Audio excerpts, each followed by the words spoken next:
our first feature race this afternoon, the Sporting Bet Herbert Bower Stakes. Caulfield Cup placed on the line, perhaps Caulfield Cup favouritism on the line. Here's the tote call. Mudra leads out from Precedence and Linton are the only three given a hope. Linton won't go to the Caulfield Cup. Will either Mudra or Precedence go? If Precedence, 260 out to 270. They sat and looked at it for about 2 minutes and then started to crash it into 260. This means that Mudra is 260 out to 340. They can't get it out fast enough. Step that up. Apprehend's still got to win. Precedence is ready. Sterling Prince is right. Precedence jumps well. Linton got away okay. Right Fong a little slow. Dr. Fremantle slow eases over to the tail early in the piece, and Mudra has gone back as well. And Sterling Prince with the shadow roll on is racing up in the middle of the pack with Apprehend, and they're leading down to the judge ahead of Cedarburg and Journey's End going on out wider. Precedence a little fired up in the early stages, settling midfield. Linton, his outside. Mudra's a length away. He's trying to put him in the race with some sort of a show at the turn out of the straight, but he's been posted a little wide. Then right to the half away is Dr. Fremantle, followed then by Mudra, who's got in one away from the rail, but he'd been out there for a long, long time. He's had to go back to second last and 2 lengths to Persian Star at the 1,000 metres. And it's Journey's End, the leader, a length in front of Sterling Prince, and they're 3 to 4 lengths in front of Apprehend. A length and a half. Precedence has had a lovely run. Cedarburg was 5th, 2 lengths away, Right Fong, and then came Linton easing out on the outside of him to make his run on the grey. Mudra's trying to latch onto his back, and then Dr. Fremantle, Persian Star. Journey's End, the bolter, led up the side, a length Sterling Prince, a length and a half Apprehend. Cedarburg ran on at the 600 metres. Precedence the rail. Poised with him is Linton. The two favourites are right there, and Mudra's coming on, but under a lot of pressure, followed by Right Fong, Dr. Fremantle, Persian Star. It's Cedarburg racing up around the home turn. He took Apprehend. He went to the lead. Precedence is running on with Linton. Cedarburg first around the turn. Here comes Linton and Precedence, who's wanting to lay in a little bit. It's Cedarburg at the 200, tackled by Linton. Precedence in the middle. Less than 200 to go. Linton, Cedarburg. Precedence a length away. Linton and Cedarburg. Linton's going home a little bit the better. And it's Linton ahead to Cedarburg and ahead away Precedence. A really great race. Mudra couldn't finish off. He's run 4th. Persian Star from last got 5th. Right Fong, Journey's End. Apprehend dropped out. Sterling Prince second last. Dr. Fremantle is last to arrive. Well, Mudra and Precedence Miss runs in the Caulfield Cup. Linton wins and could have a start in the Caulfield Cup, but he won't be going that way. Too tough today for the very brave Cedarburg, who gave a terrific side. He's on track, perhaps, for sneaking into a Melbourne Cup. Precedence, a bit on the bit early in the race. Still, the Caulfield Cup's out, but the Melbourne Cup's still on the horizon. Yes, it is. But he's a lightly, as I said, he's a lightly raced horse. Needs the experience. So, he'll probably need another run, but we have to see how he pulls up. It was his first go at a mile and a half. Coming along quite nicely. Yeah, for sure. I mean, he's about his 5th start today. He's won a Group 2. I think there was big expectations of him this time in, but I reckon you'll see a better horse in time. Metley and for the Herbert Power Stakes over the mile and a half. Linton, the winner for Team Williams. Linton targeting the Melbourne Cup, beat the ballot or the first ballot clause yesterday. He needs a penalty, probably 1 kilo tomorrow from Greg Carpenter horses. Craig Williams said Mudra raced like a tired horse. We'll talk about the Caulfield Cup positions shortly for a few of these, but from a week when we didn't think Lord would have a runner in the Melbourne Cup, he now could have 3. Well, he's hell bent on it, isn't it? It's I just find it quite remarkable, isn't it? The Caulfield Cup next week. Same track and distance, 51 kilos, flying in form. But you'll resist that temptation and go to the Melbourne Cup. He'd be very hard to beat next week, I would have thought. Precedence, I mean, I think you've touched on it, as Reg Fleming very keen to see this horse get to the outside. I think he just needs room, which he was in that right. He could be next year's Cup horse. It might be all too soon for him this year, Linton, but you've got to like him. He's had a lot of pressure on him this preparation. He's still a lightly raced horse. He looks a stayer. Will he run in the Cox Plate as his lead up, or will he run in the Moonee Valley Cup as well? I think Finn took a wrong option on Precedence. I know it's in retrospect, and he was following a few long shots, but he should have stayed in the fence, and he would have made that race a lot more interesting. Yeah, I can't add a lot to that. I think they are Precedence. He did finish off quite well the last 30, 40 metres. He was getting to the line again after looking a beaten horse. So The expeditions of a Melbourne Cup distance doesn't look to worry him. And yes, you're right. I think Al's right there. The Moonee Valley Cup looks ideal for him. And Cedarburg was The Herbert Power down. Scalacci coming up. I'll go a bit quicker on this. Also, I shouldn't I? One's 1,000, one's 2,400. And we're going to see the return here of Black Caviar. Here's the tote call for the running of the Scalacci Stakes. $1.70, $1.80, $1.60. But here in the peak of form, Black Caviar, great to see her back. She's presented beautifully in the yard. She looks lovely and relaxed. Still got Tony. Holly Dreamer's the outsider, 150 to 1. Black Caviar, open 170. Now, she peaked at 190, and that looked very appealing about an unbeaten flyer, and she's now into 180. She's the best back. Clear-cut favourite and will be our sporting bet market move. The King lines up, good control. Black Caviar away very well. Winter King out brilliantly. And also Micmac is showing good pace in the early speed part of the speed battle. They go past the 800 metres now, and it's Winter King narrowly. Black Caviar can kick through. She retains the rails, can nearly go through and join the leader. They're followed then by Whiteout. Tully Dreamer on the move, and he really pours the pressure into the race here out wide going to the front. Micmac is up there fourth, and First Command fifth out wider. Star Witness well back on the rail when they cornered, and then Good Control and General Truce. Black Caviar boots up on the inside, goes to the lead. As they corner, she slips away under a hold, Hurley. Black Caviar opened up 3 lengths on Winter King. Tully Dreamer was gone. First Command Micmac running on General Truce down the outside. But it is Black Caviar well clear with 100 metres to go. 3 or 4 on Winter King, and Black Caviar back as brilliant as she left. Won it by 2, eased up. Winter King second, General Truce 2.5 third. Star Witness got home nicely. A break in the field then to Micmac. Followed in then by Good Control. Back there with him was First Command, and Tully Dreamer dropped out to finish last. Welcome back, girl. Absolutely awesome. Bring on the clash now with Haylist. 2 powerhouse sprinters. She does it ease down, throttled down. She's back. She's 6 out of 6 and does it easily. 2 good. With a horse with as much ability as her, we were just, would have been disappointed if she didn't win. Yeah, you always worried Because you're with little petite things, let alone one this size and with this much brilliance. You're watching Haylist, obviously. You're looking forward to that clash? No. Yes, I mean, has she got the talent? Well, she obviously got the talent. What do you think? Oh, listen, he's an outstanding horse, but never been one to run and hide, so it's going to happen, isn't it? For sure. Look forward to it. That day I was on Cal, but eventually got barred, Ben, but it didn't help my kick. 6, 4, 8 and 7. You know what Glenn Schofield said last week about Haylist? He said the ride doesn't last long enough on him. It's just such a thrill. Is it something like that with her? Yeah, similar to that. Yeah, definitely. Like, you love riding good horses, and sort of the year. It's 9-10 months ago when you last rode her? Actually, she felt a bit bigger today and feels a bit fatter also. So I think she's going to improve a hell of a lot out of that. And Winter King second, General Truce 2.5 third. 6 for 6. Bring on the clash with Haylist. Awesome there. Between the 600 and 400, she ran 10.71. 400, 200, 10.61. That's where she beats them. Awesome sprinting mare. We might get a little mouse a la Miss Andretti Gold Edition down the straight. Yeah. With each of them ticking each other like a bike race, like the individual pursuit. Fantastic stuff. She was awesome yesterday. They weren't going as hard early as it might have looked on paper, but we said the same about Haylist when he won, and she blew them away. And Winter King was honest, and General Truce was fantastic. That's him. General Truce. You'd love to own him, wouldn't he? He's a beauty. I checked out on 300 metres, and here he is sailing past Micmac and First Command, who you have to say were abysmal. Absolutely. But she is class, and I'll tell you what, the clash is going to be, with Haylist, is going to be absolutely weighted upon. Yeah, it is going to be a great clash, Ronnie. What were your expectations of the mare yesterday after such a long time off? Look, I love her. I think she's an absolutely outstanding mare. She's untouchable at this stage. I think this could be as big a clash as the Cox Plate clash. Haylist and Black Caviar, they're very similar horses to my eye.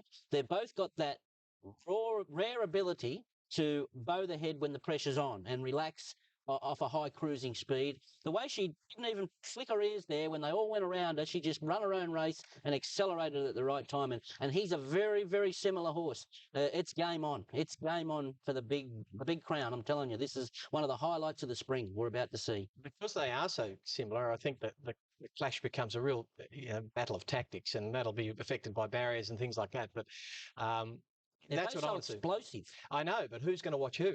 Yeah, you know who's gonna sit there and be watching the other one, and how many times have you seen that when you've had two horses that look like they will just fight out a race and they sit there watching each other and something beats them? So that won't be happening this. No, I don't think it'll be happening either. I think those two, unless your favourite mare goes down and catches motors with them. You don't want to see that, guys. Not even she. Guys, I reckon he. Yeah, talk about exciting race coming up. This is the Yalumba Stakes. And look at the tote market here for So You Think. Now, Who Begot is a popular horse, but So You Think, would you believe this? $1.20, $1.20 and $1.10. That's extraordinary. Now, Who Begot you $4.60, $5.20 and $5.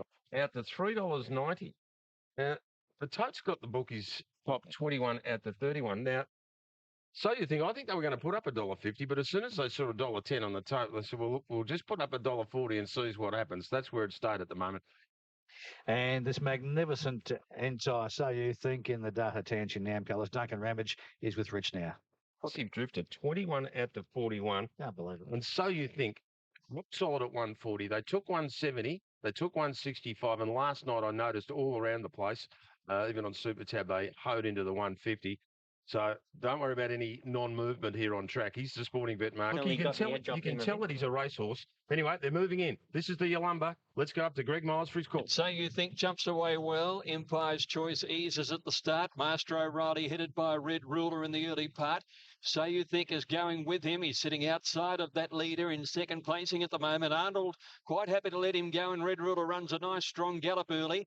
And now he's having a little bit of a breather mid-race. A length and a half in front of So You Think, and a length and a half Who Begot You. Speed has dropped out of the race a bit, 1,000 to go. Master O'Reilly on the rail, and two Empire's Choice and Alco Pop together at the rear. They make their way now to the railway side of the course. Red Ruler by a half. In second placing, the hot favourite, So You Think. They've got 800 left to go. Here's a length and 3/4 in front of Who Begot You, who's outside Master O'Reilly. Empire's Choice and Alco Pop together at the tail. 5 lengths covered them. Red Ruler by a neck. So You Think, the champ, just poised, idling outside of the leader. Who Begot You only 2 lengths away. Rod hasn't asked for the supreme run. They wind it up now around the bend, and here's Arnold letting loose on the toppy. Away he goes now around the bend. So You Think opened up 2 lengths. He's got away on Who Begot You. Leads him by 3 around the home turn.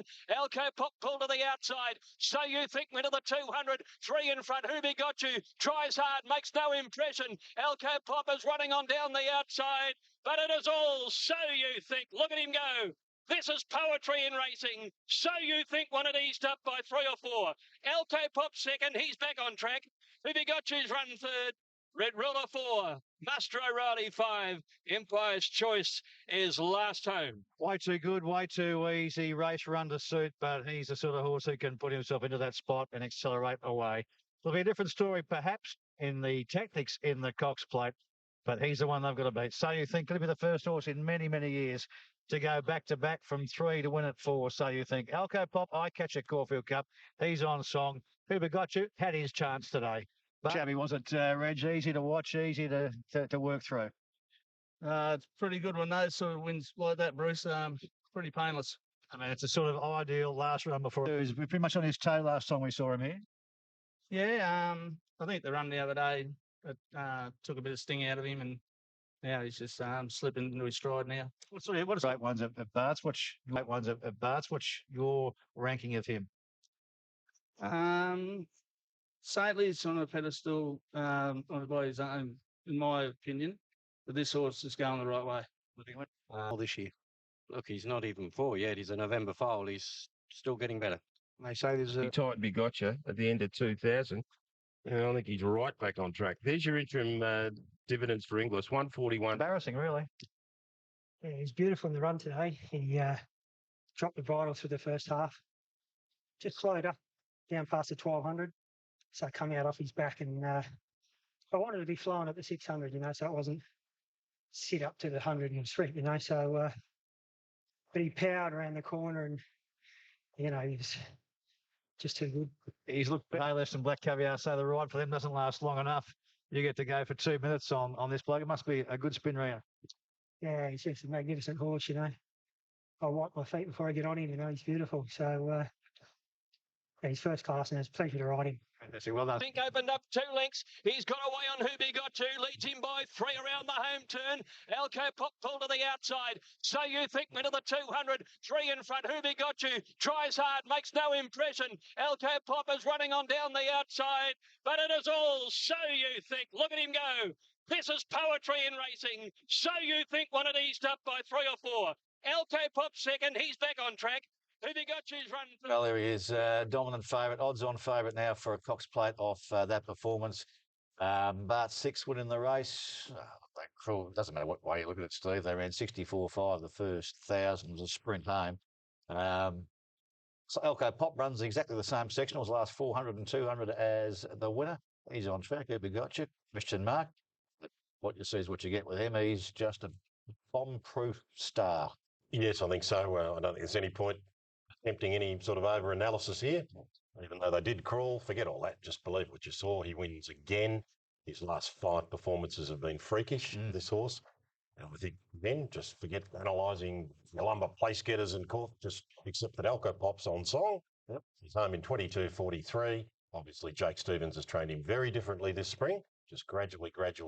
This man, he's going to be the first 3-year-old to come back at 4 and winners. Yes, and as we touched on before, the record of Yalumba Stakes winners is pretty ordinary, other than the last 2 freakish horses who won the Yalumba, who were Northerly and Light and Power. So there was no glitches there. He's a freakish horse. I had 2 blokes yesterday send me text messages, and people with a background in the racing, and they both sent the same text message independently of each other. Move over Kingston Town. I've just seen the best horse I've ever seen. I think they're pretty happy. Today he pulled up the best he's pulled up. His recovery is quick, and obviously that's fitness-wise. As you say, he's not going to improve a great deal on what he's doing, but his recovery was really good yesterday, and wrapped with where he's at. Yeah. Steve, I know I don't like getting ahead of everything, but if he runs 1-2 in the Cox Plate, he's qualified for the Melbourne Cup. There is talk this morning that he'll probably run in it. Now, what's your feelings on that situation? Yeah, I think so. I'd be rapt to have that situation, because it would mean he's won the Cox Plate. But I think they're heading that way. I think he probably needs to draw a gate and obviously needs to relax in the race. But he is a horse that's always strong. He's always strong at the end of the race, and he takes a bit of pulling up. So I've never felt him sort of kick yet. He's always strong on the line, and I was watching Who Be Got You just before the corner, and I thought to Michael Rod, you got to stay in the slipstream of this horse. Well, he did. He was trying to. He just couldn't stay in the slipstream of him. He was too strong. He was getting away from Who Be Got You on the bend. And I knew Who Be Got You was in big trouble then. And Alco Pop ran on well. I thought it's one of the runs of the day. He's back. It certainly was a great. Yesterday, look, I think his last 1,000 metres was similar to the winner, and it was 57. 57.6 or something for the last 1,000 for Alco Pop, and I think the market's reacted as far as the Caulfield Cup's concerned, because he'll run favourite in the Caulfield Cup now, when he was out of favour 2 weeks ago. Yeah. Running, it's not stuck in between them. That's the 2-rack handicap. Now, if you've got the $650, 6.5 for the trio, you're looking at $2.30. Do some crunching. Let it ride. 230, 180, 170 more joyous. I thought the bookie. Double money back. 260 into 250. Thanks very much. More for more joyous, bro. We've seen 1 star Black Caviar. We've seen another star. So you think we're about to see another one. There's more joyous. Black type 7 in a row. It's a decent performance. The overall is 9 from 12. Look, it's very hard to knock us. Let's see if we can. She's going to have to carry 58 kilos against a pretty good field, 1,600 metres. But look, she's going to be up in the forefront, and the last 2 favourites have got it done pretty easily. And Regal Roll had 50. Top and bottom this race. We're going to rock. They shoveled plenty onto him last week, and they've forgiven him, and they're going to try and get their money back. 13 into 11. He didn't run the 1,400 out. Now he goes to the mile. Well, 58 and all. I was happy to send her out a very short favourite. In fact, she's coming in even further now, more joyous. She's in from $2.60 to $2.40 with the bookmakers. Back. And More Joyous jumps away evenly with the field. And one of the first to show Lunyat Forever No Jurisdiction, RV Ennis. Going forward, drum beats. And here's speed from Spacecraft over on the outside. More Joyous is going on as well. They're climbing up the hill and doing some work. Spacecraft leads. Response moved up to second.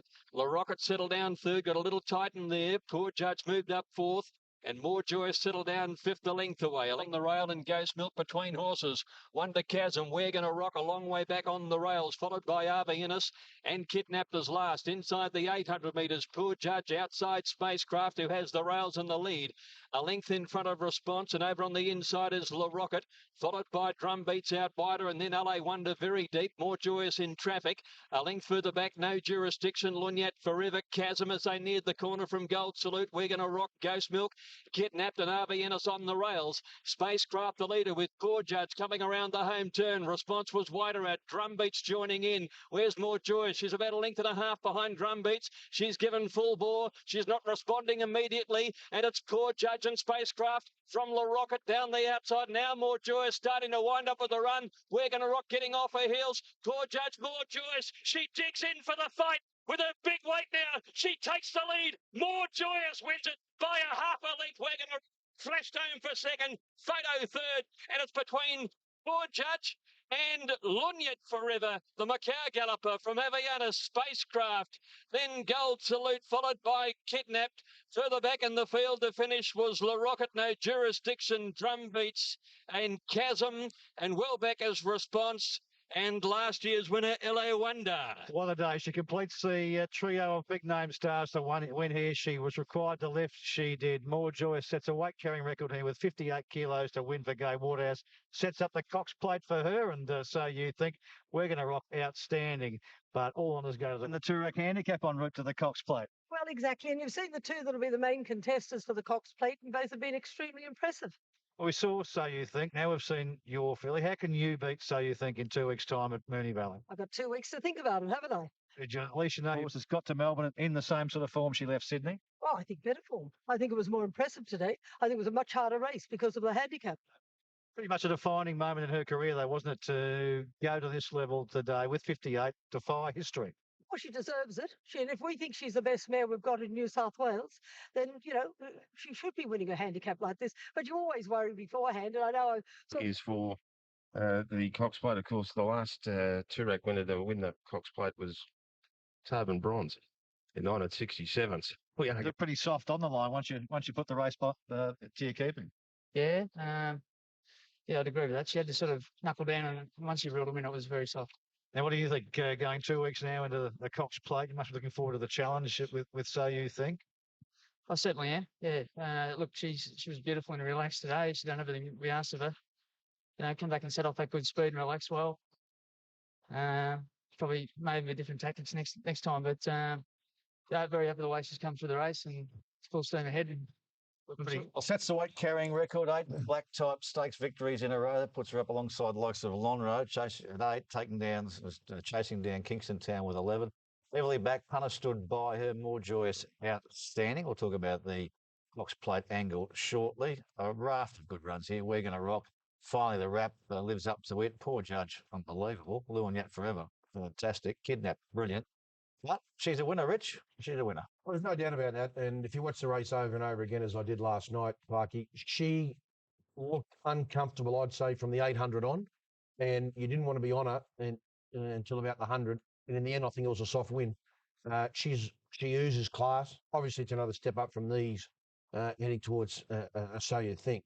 But the margin mightn't have been big. I thought she was ultra impressive. I'll have a look at your notes on each runner there that you made last night. We'll have a look at them. If you can make all the little notes there, you can actually read them.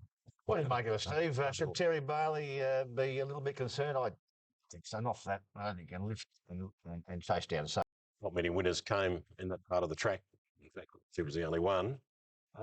But she's got she's a winner. If she holds together, you've got to run. She's won 8 in a row, 2 Group 1s in succession. She's very fine, sort of just in behind the back. Whether she can keep holding together, time will tell. But you've got to run, haven't you? You've box got office wise, but then you go. No, again, More Joyous might be who we got you. She might be a brilliant mile. Well, she's pretty get the further. She's better run it. And I don't think there is a danger. That's how you think. But if there is one danger, it's only her because she'll beat the others. Well, Stockholm, I agree, because she's the only wild card factor. Those horses coming out of Flemington, Shocking, Zipping, So You Think, Shootout, they can't beat So You Think. They've got no hope to beat So You Think. Well, and I know everyone gets carried away. We talked For the Cox Plate. And of course, So You Think it was 240, 250 around town before yesterday. Now into 170 more joys. It's a dominant market there off yesterday's performances. So who begot you got the blows naturally. 6 out to 13, shootouts at 13. Zipping, Metal Bender won't be running there. Typhoon Chasey will. Overs for mine. Shocking. Well, See, I know it's not a case of think reputation on the line because the man's done such an amazing job. But if he can bring this off, Peter Moody with Typhoon Tracy on the way he's approached it, it's Barton George, Penland. It's a big call. If he does it, I'll absolutely dip some a lid. Personally, I think she's got no hope. Well, still, the Caulfield situation, the Alco Popper, Coolian Prince on the list. They sit number 20, Steve, for the Caulfield Cup. But Sailor Gear and Once We're Wild both out. Probably saves the club any embarrassment there because the Coolian Prince is the last Group 1 winner. Yeah, so they'll now sort of sneak in to be 17, 18, the last two spots. You'd hope so because they're first and third favourites. Yeah, I mean, they will get runs. They have to be included in the race, of course, now. And no surprise that Alka Pop is the co-favourite. It's a good competitive Caulfield Cup, isn't it? There's plenty of other good race. You won't be seen drunk. Is the favourite for the Melbourne Cup now. So You Think hasn't beat any elimination clause yet for the. I don't think that's happened before. It's a $6 favourite for a Melbourne Cup. Still not qualified. Look at him there. Shocking. Shaping up as a terrific Melbourne Cup, as it should for the 150th year. Profound Beauty arrives this week. Well, it's really all week. Well, takes the lead. More joyous wins it. League wagging the rock. And she finished off very, very well indeed. And she goes into the Caulfield Cup, I don't care what anybody says, as a real live chance. Sure, there's a stumbling blocks, So You Think. However, this mare is something very, very special. And at weight for age, she gets into the race really well. We're Gonna Rock was absolutely fantastic, improved dramatically after its last start failure when they suggested that it may have, in fact, sort of got its tongue back and had a little bit of trouble breathing. But, 10 out of 10. I think she's a wonderful mare. Outstanding mare. The reports from the Sydney track yard watchers down that went to Melbourne say that she'd paraded beautifully. That's the most exciting thing about her, that she's holding her condition going into a Cox Plate. Look, 8 in a row and all stakes and group races. That's an outstanding achievement. We don't know how good she is. I know she'll be much, much better next year. She could well have her work cut out beating So You Think this year, but she deserves a crack at it, and who's to say that she can't do it, because she's been untouchable of late, and the pattern of the day yesterday certainly puts more credence in her win. Yeah, I agree with that. I think that there was virtually none that did what she did yesterday. I know that Linton came from behind them, but it was a 2,400 metre race, and he was fourth on the corner or something. She's come from well back in the second half of the field, or at least close to it, and did something that the others couldn't do. That's a better run than a look. He deserves to be favoured for the Cox Plate, but anything can happen in 2 weeks. If they ran it yesterday, yes, he'd beat her. Yesterday he would have beaten her. If there was a Cox Plate yesterday, he'd have beaten her. But in 2 weeks, anything can happen. You get wet track, you can get... Absolutely. Here's the market for the third of the Group 1s. This is the Age Caulfield Guineas. Fantastic race ahead of us, and it's $5 the field with the bookies. But have a look at the tote for you. Shane will give us the betting ring update. 340 Turak Toff. All the Victorian punters are with him. What a Turak Toff. Losing on practice to Shawahad is the sire of Turak Toff here. Okay, slept in history, this great race. This is the 2010 version, and to call the action as he has done so. An Achiever jumps well. Oh, rekindled interest nearly fell at the start. He got knocked over. Smoking Joey and Kuda Kalari ease back in the early part. Run for Levi is first out from Epic Dragon going on. Bullbar settled third, then An Achiever and Masquerader. They're followed by Fort Chevelle, not far away but wide, and then Intention, and they're followed by Go. Fort Chevelle moved up on the outside to tackle the front-running Run for Levi, and they pour the pressure on here and stretch the field out. An Achiever in behind them is holding third on the inside with Epic Dragon. A length and a half to Masquerader, Intention the rail, and wider on the track then is Bullbars, and Turak Toff was next. He's caught very wide, making his move up the side, followed by Quarter Bar and Seriously Good over on the inside. I Love This City City's getting onto the back of Turaktoff, starting to make ground. They're on the swing for home. Run for Levi from Epic Dragon. Turaktoff is on the scene quickly. I Love This City's on his back, starting to unwind his run. Turaktoff swept up on the outside and went to the lead. And Achiever came with him on the inside. I Love This City came wider. Run for Levi kicking back on the fence. Turaktoff and Achiever goes to the lead. And Achiever in front of Run for Levi. Masquerader, Turaktoff and Achiever from Run for Levi. And Achiever a neck in front. Run for Levi comes back, but and Achiever won the Guineas. From Run for Levi, Masquerader third, Turaktoff weakening into fourth placing, rekindled interest. Now there was a run, followed by Bullbar, Smoke and Joey finished off. Then Intention, I Love This City weakened, followed Cosmonaut, Epic Dragon, Kuta Kalaric, Quarterbar, Hollow Lee, Fort Chevelle knocks up, and here's last home. Well, Peter Moody and Luke Nolan combined to win with an achiever the H Caulfield Guineas. Barrier 1 makes all the difference. Run Levi for brave on-speed performance here. He is sort of slips under the radar, doesn't he? He's stamped himself the best 3-year-old colt in the land today. Yeah. 3 for 3 this time round, 6-7 furlongs and a mile. Absolutely faultless. You see his racing mannerism, and you see him physically here beside these other horses today. Although he's an extremely attractive colt, he's got a lot of maturity ahead of him, and that usually. For Pete, the team, it's put you on the map. Really, it must be pretty special. Oh yeah, and we were scratching our heads a bit, thinking, oh, we were going to end up in a run. We were going to be in a lot of traffic. He sprung well, give him a squeeze. They went slow, we boxed it. The rest is history. Yeah, very top, weakening into fourth placing, rekindled interest. Well, the race that makes a stallion, and there were the great scenes for the team with behind an achiever. The race that makes a stallion, right? He was bought for 110,000. You can put my noughts on the end of that now because they'll all be clamouring at the door to buy an achiever, a Caulfield Guineas winner. Well, and to the Mitchell Mackenzie, and we knock an offer then. Someone yesterday spoke to me from Stud and said he'd like to talk seriously, but we've spoken to Peter this morning. Horses pulled up well.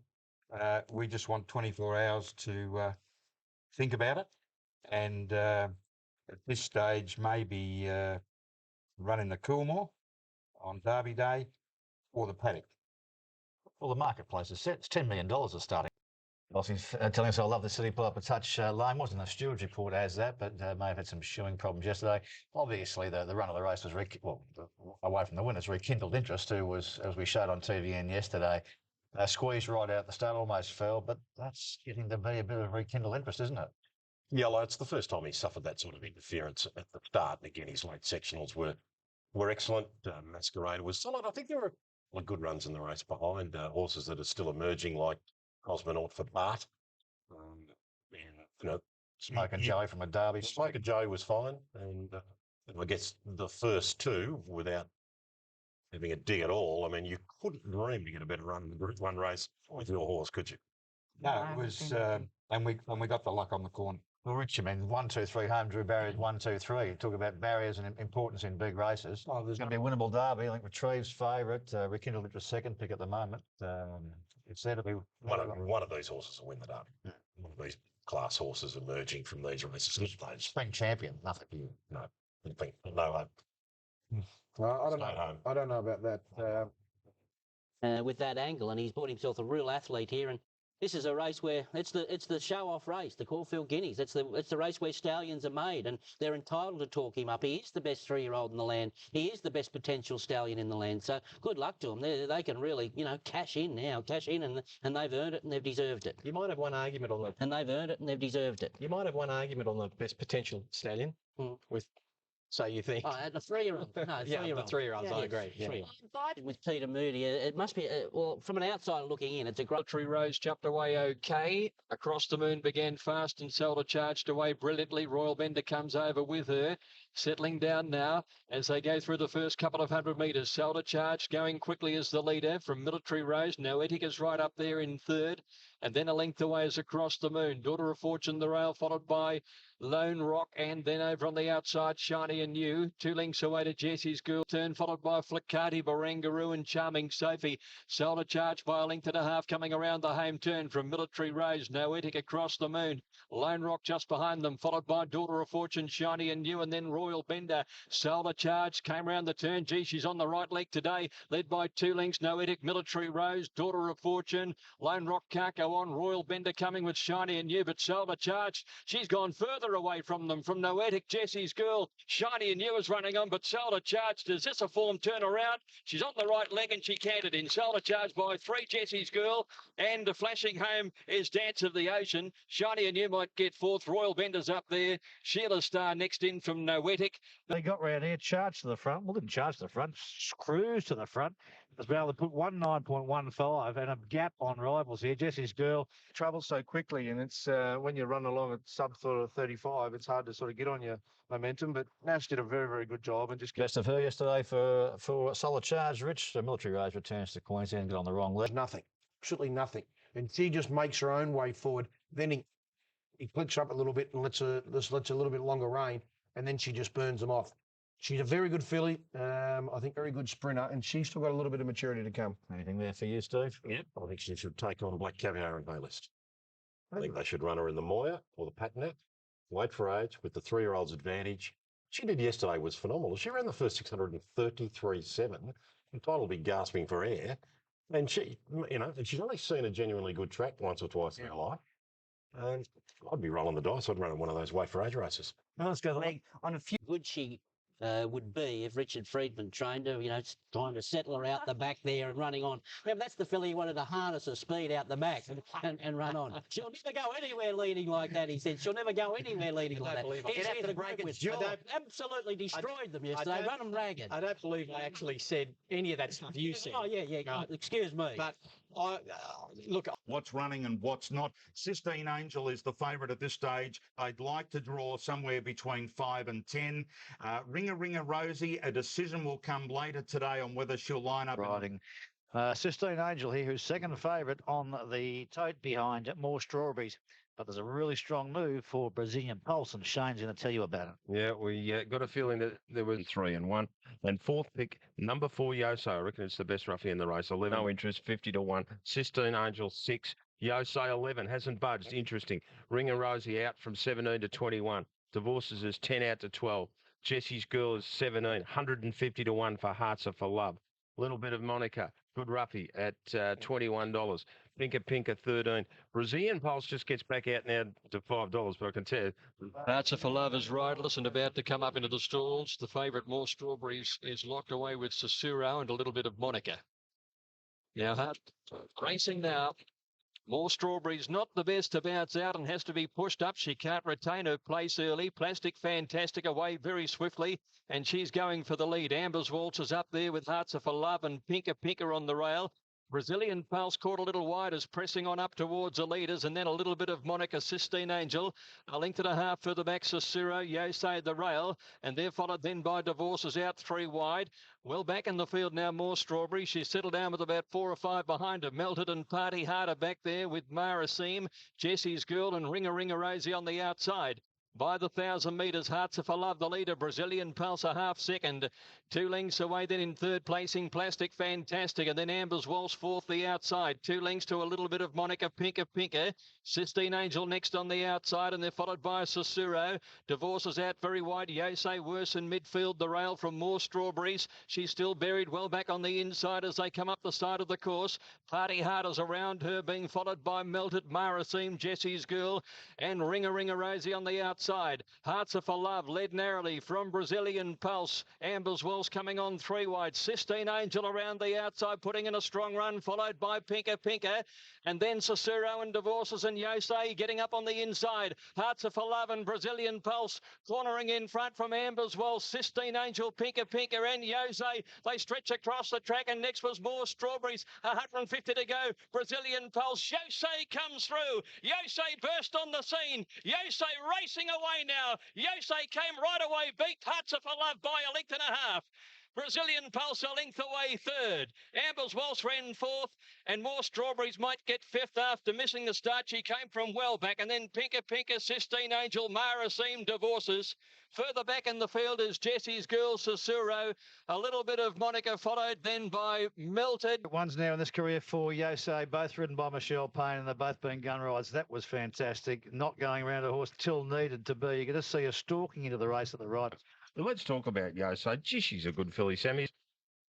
Okay, here's your interims for Inglis, 12.50 and 3.60. 23.60 for Hearts for Love. 2 even for the sporting bet market. Because he is. No, vindicated for putting Michelle back on.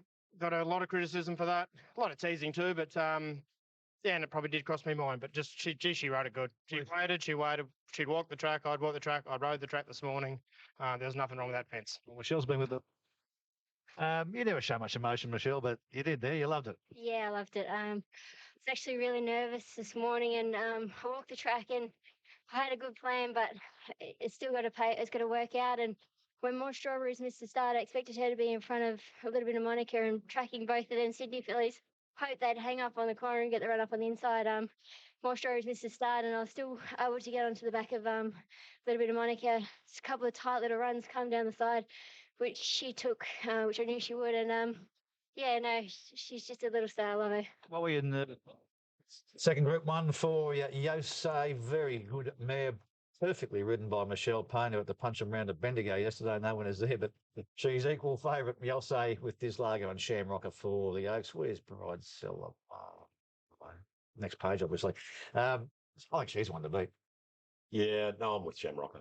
Yeah? Yeah, I think she's just out and outstaying filly, and a filly with a fair bit of ability. And she's been on track this preparation right up until the 1,000 Guineas. You've been happy with her? Yeah, Sydney was disappointing. Michelle was luckless. The horse didn't help her either. We drew wide. We'd been there before, and I think drew one on each occasion, which was a big help. But her 2 previous runs at Caulfield were first class. Yeah, right. Week 2 from now. Oh, sorry, Ronnie, go on. You say Michelle was luckless in Sydney. Was the ride under any doubt going into Caulfield here? No, it wasn't. But we did sort of. I think she realised too it wasn't her best ride, but once again, the horse didn't help her. She got in the wrong leg, got on the wrong rein, and was just, she can be an ignorant little horse when she wants to be, and she was at that day. But I suppose that's what her pedigree suggests that she might get further. Like, you've got a bit of thinking to do. Yeah, she's very clean-winded. At this stage, I was going to go to the Army Vars, but a rethink and a couple of good judges have suggested it, Dean Lester and Robert Smurden being 2 of them. Maybe the Maya Classic. She gets 49 kilos. Who rides there? Michelle's got a week to have a weigh in. You're saying that... So I'm happy to have her in that and still be... How many horses are you working at the moment, Stewie? 2. And the roughies for me are 12. Well, he is rough. 2.15. Clear-cut favourite and will be our sporting bet market mover, Bruce. Number 1, Retrieve. What about from the yard? Winning on Retrieve. Many moons ago. Story. And Patrick Payne rode Mustang Ranch. That's right. Yeah, he did too. Did you was there any family blues when your daddy get a good chance? You'd say, "Look, Sammy, love you, darling, but mate, I've got to put a fair dinkum jockey on here." He was always pretty good. Right, runners moving up here. We're on start time for the Norman Robinson under brilliant skies now. Set. Shadow of Excellence reared when the starter said go and missed it by 5 lengths. Retrieve one of the first to bounce out. Kerchings was away quickly. Ulanona's going up there too, and Elmindor is on the move round the outside. Pitt Street clipped some heels there. He got into trouble. And as they settle down now, it's Kerchings, the leader from Ulalona, and Elmindor is pulling very hard. He might just have to let it slide. About 3 lengths further back in the field is Black Storm, and on the rails is Retrieve settling nicely. Chevron, who's on the rails, Altius second last, and Shadow of Excellence about 2 lengths away and ridden along last of all. 700 metres left to go. Kerchings the leader. Ulalona 3/4 second. Elmindor third.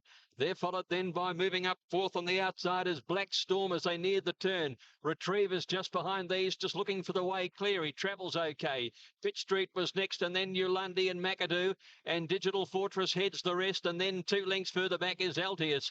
Ulalona moved up and went to the lead for coming around the turn from Kerchings, Elmindor, now Retrieve. Here he comes with his run. He's poised beautifully, and Digital Fortress pulled to the outside. Ulalona the leader, but here's Retrieve. Elmindor is coming with Retrieve, and Digital Fortress continuing to make ground. Retrieve and Elmindora claim the lead together. Digital Fortress coming home. Retrieve from Elmindora. Retrieve ahead in front of Elmindora. Digital Fortress closing, but Retrieve, good, tough, strong win. Retrieve beats Elmindora 3/4. Digital Fortress ahead third. Eulalona held on to fourth, and then came Eulundi. Back behind those horses then was Kachings, and then the... Pretty, but he's got the job done for the favourite backers and the sporting. Here's your English interims, 2 even and 120 for the Sporting Bet Market Mover. So head third. Well, he's got a good batch of staying 3-year-old males this year, Peter Snowden and Darley, and there's a good tough performance there. Nothing special about it. Elmin first into Malfi to win the Norman Robinson. That's almost 10 years ago, but what's he going to beat? Rekindle interest, those sorts of horses. Yeah, maybe 1 or 2 coming out of the Guineas that you would suspect might have a little class edge. I haven't been enamoured with Retrieve. He did the job pretty well yesterday with the maximum penalty under the conditions of that race. I'm not sure. Since Amalfi, as you mentioned, they've run 8th, 4th, 5th and 3rd and 4 DNRs. Did not runs out of the Norman Robinson. So you're inclined to think the winner comes out of the Guineas or the Vars, but I guess he's doing what he has to do at the moment. Well, it's only a feeling. I got a feeling he might be. But Elmindoro, after all, has only had the 4 runs. He's got to still be on an upward spiral, you think, and that's my same form. Peter Snowden to saddle up his first Derby runner, Alf, and he's now the favourite, Retrieve. Yeah, and probably rightly so too. Whether he can improve much more on that, I suppose it remains to be seen. But couldn't agree more. He's just the ideal racehorse, the winner. The only thing is he has to peak twice, and I don't like that. But he's in the right stable to do it. He's well found in the Derby, and he's a deserved favourite. But he has opposition. French coming up here next, and easing favourite. Favourite in the tote clearly is number 4, which is Sol. Let's have a look at that at $2.60. Runners to have a bet. Set for Fame goes from 440 to 5. Sol, who we thought would be a lot shorter than 280, has gone from 280 out to 3. Betting race. Yeah, 105% they've been at for quite some time now. The one they've come for in the last few minutes is Set for Fame. It's been $5 into 460. Moody and Nolan and dissolved. Condori, Australia's biggest bookmaker, he said that a lot of people have taken up that opportunity of the maxi deal of Alcopop. With Alcopop, with the 25% on top of outstanding. Racing now. Set for Fame jumps away nicely. Sol got away well, so did Definitely Ready down on the inside. Double Annie eases back in the field. Definitely Ready runs through and takes up the running. Out by 2 lengths, Dissolved in the Bright Orange getting up into second. And third over on the inside is General Truce, being closely followed by Sol. And moving up on the outside, Set for Fame to pass Sol now. And then came Double Annie and Keno. Definitely Ready at the 600 metres, a length and a half clear from Dissolved. A length and a half away, Set for Fame, who's been nicely poised third. General Truce the inside, and then Double Annie and Sol together. And Keno is a length away, so Definitely Ready by the 400. A length clear coming around the turn from Dissolved and Set for Fame. 2 lengths away, Double Annie peeling to the outside, and then Sol. Definitely Ready heads down to the 250. 2 lengths in front, Set for Fame, General Truce. Double Annie and Sol are next, Definitely Ready. Now getting tired, Set for Fame coming at it. General Truce boxing on. Sol warming up late. Set for Fame drove to the lead though. Good turn of foot. Kicks away. And Set for Fame went on to score by 2 lengths. Double Annie second and Nick Sol third. General Truce battled away bravely fourth. And Definitely Ready weakened out to run fifth. And then came Keno and Dissolved his last in. Well, it's the punters on top again here. Moody and Nolan, they combine the second win of the... Right back on top. There's your interim dividends for Inglis, 410. The punters view got home to beat Double Annie, who will improve off that. And so a good competitive sprint there, Steve. I think so, Bruce. I think they're all serious horses. The winner, the race certainly unfolded for her with Definitely Ready setting that fairly hot tempo, but she's pretty good. And as has been mentioned several times, Mick Price is the best judge in the world, isn't he? He basically told everyone, look, she'll be just that half run short. She'll run a cracker, but she might find one better, and that's what happened. Can you break it? Very good mare. There is no question about that. Look, her form in Brisbane was outstanding. She came back. She had a terrific spell, and she's come up terrific. She had the bleeding attack some time ago now, and obviously recovered extremely well from that. She is top class. There is no question about that. I don't think Double Annie, he's on track also. She's not a good mare. She's an outstanding mare. She hasn't got the credit that she's deserved. She's had a few hiccups. She's had a few issues. And trouble-free, she could be one of the best mares in Australia. Right up there with her stablemate Typhoon Tracy, as far as I'm concerned. She is an absolute ripping mare, that. Funny enough, there's one of those... Here's the Betfair Stakes coming up Race 6 on the tote. We've got 470 favourite at Jungle Ruler. And as you can tell off that, many of these given a hope for the Betfair Stakes. And on 7 All Silent. Last year's winner is here as well in the heaviest ground we've ever raced on here at Caulfield today. Not a heavy 10 here, but we have today. But actually, you wouldn't look, when you look at it, you wouldn't think it, would you? You wouldn't think it's a remarkable track. I believe it. Away they go. Jungle Ruler was the first one out. Wirram is slow to move. All Silent goes back. Gathering and Trader both away very fast. Ransom Willie just off them now, settling down. And Jungle Ruler being desperately ridden on the inside, holds out Trader, gathering a length and a half third with McClintock improving around him. Ransom Willie fifth, and then El Dafra, followed by Rathera. A length and a half Sniper's Bullet, then Demerit. Wirram towards the end from Majestical and All Silent. Strung out 12 lengths covering them, and Jungle Ruler holds the lead. 800 left to go. In second placing, Trader McClintock a length away and out wide. Gathering right behind them, fourth on the inside, and then a half a length away is Ransom Willie. A couple El Dafra, a length and a half Rathera, followed by Wirram, and then came Sniper's Bullet. Demerit a long way from the leader and pushed along at the moment. And then All Silent and Majestical. Trader almost level with Jungle Ruler. 2 lengths away, Gathering. Getting into the clear now, the well-tried favourite with McClintock. And there 2 or 3 on El Dafra, and then came Rathera. Trader, Jungle Ruler being tackled now by Gathering on the outside, and then McClintock and Rathera's come out to the outside. Gee, Jungle Ruler keeps on kicking. At the 200 metres is a length in front of Gathering. Here comes Rathera, and Sniper's Bullet's coming with him. Rathera's raced up on the outside to tackle Jungle Ruler. Sniper's Bullet comes through in the middle. Rathera, Sniper's Bullet, Rathera. Bobbing photo. I'll stay out of that one. Sniper's Bullet, Rathera. Whoever bobbed will win it. In third placing, Jungle Ruler. Demerit got home in the end. Gathering didn't quite finish off. And in behind those, Ransom Willie, McClintock, and then came El Dafra, Wirram, Majestical, and a long break in the field then to Trader, who knocked right up, and All Silent. Not happy at all today. He's run a distant last. Shane's going to get the photo result for us here. Sniper's Bullet inside. Outside is Rathera. We're waiting for the photo print to come up with Shane. It's going to be a bad result. It's definitely head bobbing, and I think the outside's going to get this. He put his head down at the wrong time, Sniper's Bullet. I think the outside, Bruce, will get this. And this is a big result for this gang down from the north. Rathera, number 12. I think so at his heart and his mouth there. I think I've got there. Good jam. Gee, it still looked like I got one there on the replay, but it didn't. Here's the interims for Inglis. A big win there for narrow, but big win for Ben Curry. And didn't he lap it up? We'll get to Ben shortly. Rathera, Brent Evans, bit like Michael, back in town and making the most of it, but flying with this horse and has come back to the young trainer. Queensland form holding up pretty well in Melbourne this spring. Bruce should be pleased about that. That's what Sniper's Bullet. They'll be just kicking themselves. I think they had a decent crack at the odds. Michael, you rode Trader there today. Well, you saw him coming in. Pretty short time. No, this is our first runner in the state, so it's been good to get a result. I want to know how old you are, Ben. It comes up every time you train. If this horse wins or something else happens, we say, "How old is that kid?" He looks like he's a teenager. Yeah, they did it to me again yesterday. The Channel 9 boys, they had a bit of a laugh about it, but yeah, I'm 19, so. Yeah. Ben, what do you think when they hit the line? Geez, that was a deceptive photo. Yeah, we were up in the stands, sort of watching it, like watching the screen in the middle, and we sort of thought he got beat. Yeah. Sort of everyone was cheering. We thought he got beat, and then they showed the photo, and I don't think he can get really any closer, so we probably got a bit lucky. Jeez, you'd be stiff if you're on the second horse there. He's got his head down in the worst position. The winner's got his head in the best position. That's right. That's allowed. That's racing. I tell you what, Ben. Afternoon's quoting at a short price tote favourite. Piers in the shape of purple. Comes up as tight as 260 on the totes, on the slide in the ring, but there's the tote call for you, 260.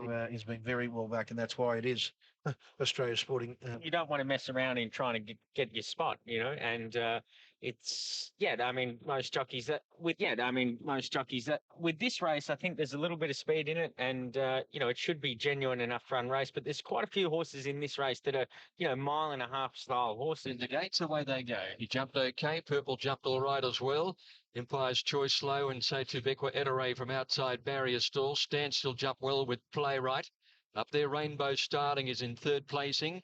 And here's Gingadood and the all-white going up from Dream Peddler, and Purple is just off the pace. And then Crocodile Canyon and Zoom In. as they sort out their places. They're being followed Token of Honour and the Fuzz, and then Sailor Gear, who's gone right 1,000 metres. Gingadood now being headed by Dream Peddler, who worked round the outside. Stand Still a length away third, and then Rainbow Starling settling down on the inside fourth from Playwright, and then a length away Becwa Adoray. Zoom in getting up on the inside, followed by Purple Token of Honour. Crocodile Canyon next, followed by Empire's Choice. Sailor Gear and the Fuzz is now last of all. Gingadood again kicks up on the inside and goes to the front of neck on Dream Peddler. Standstill has been there all the way third from Playwright. Rainbow Starling a length further back. Becwa Adoray, Token of Honour making ground. Zoom in just ahead of these, looking for the way clear. Purple has a fair bit to do from there, and Sailor Gear's peeled out wide.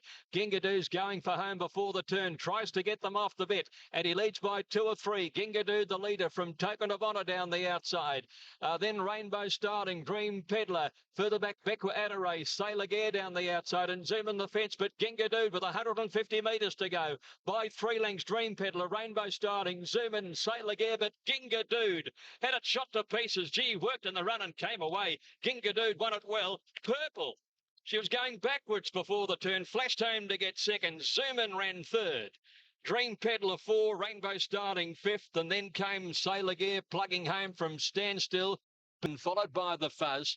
Playwright knocking up towards the end of the field, and again Empire's Choice has finished at the rear. Brilliant staying performance here by Ginger Dude, the Kiwi stayer, and an aggressive ride by Walker. He made it a true staying contest, 500 metres and can't. Oh, for sure, Shane. It's the good thing about this win was he came from a wide gate. He did a bit of work the first furlong and a half, and then he got there. Once Michael Walker got there, he really slowed them up. Women ran third. Well, we've been told it's Ginga.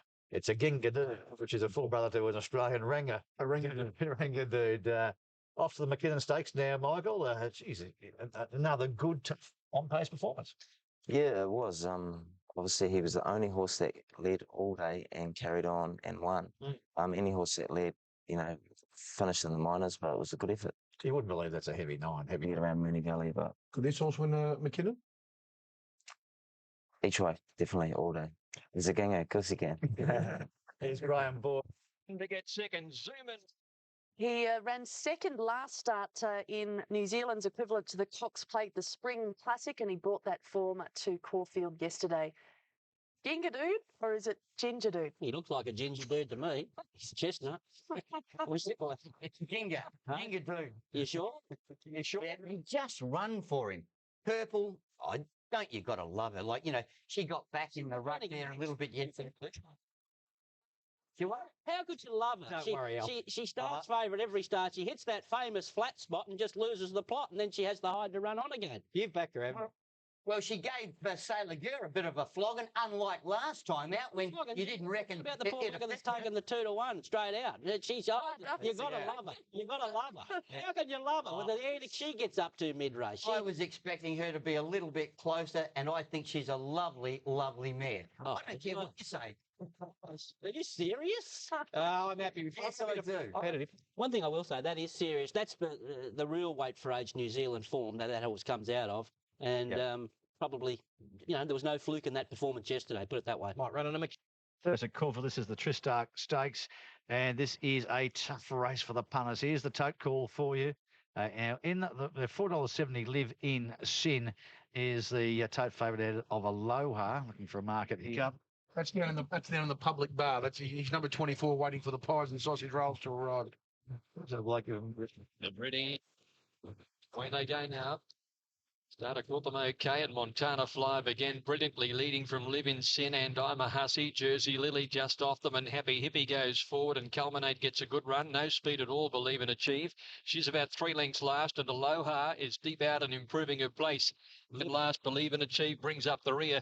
Live in Sin had the lead down the side, 600 left to go. Happy Hippie in second placing from I'm a Hussy, Montana Flyer, and Culminate the fence.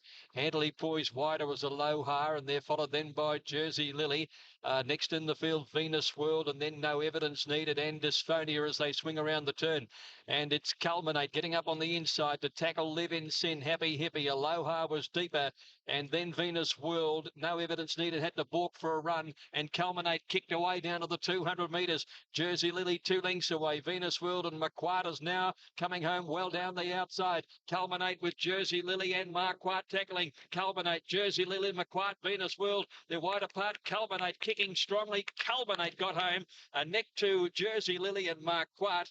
Venus World next over, followed in by No Evidence Needed. Believe and Achieve gave them a long start. Worked home fairly, followed by Montana Flyer, Happy Hippie and Dysphonia. Walker, here's one more. You're in the ruck in company with Amberino.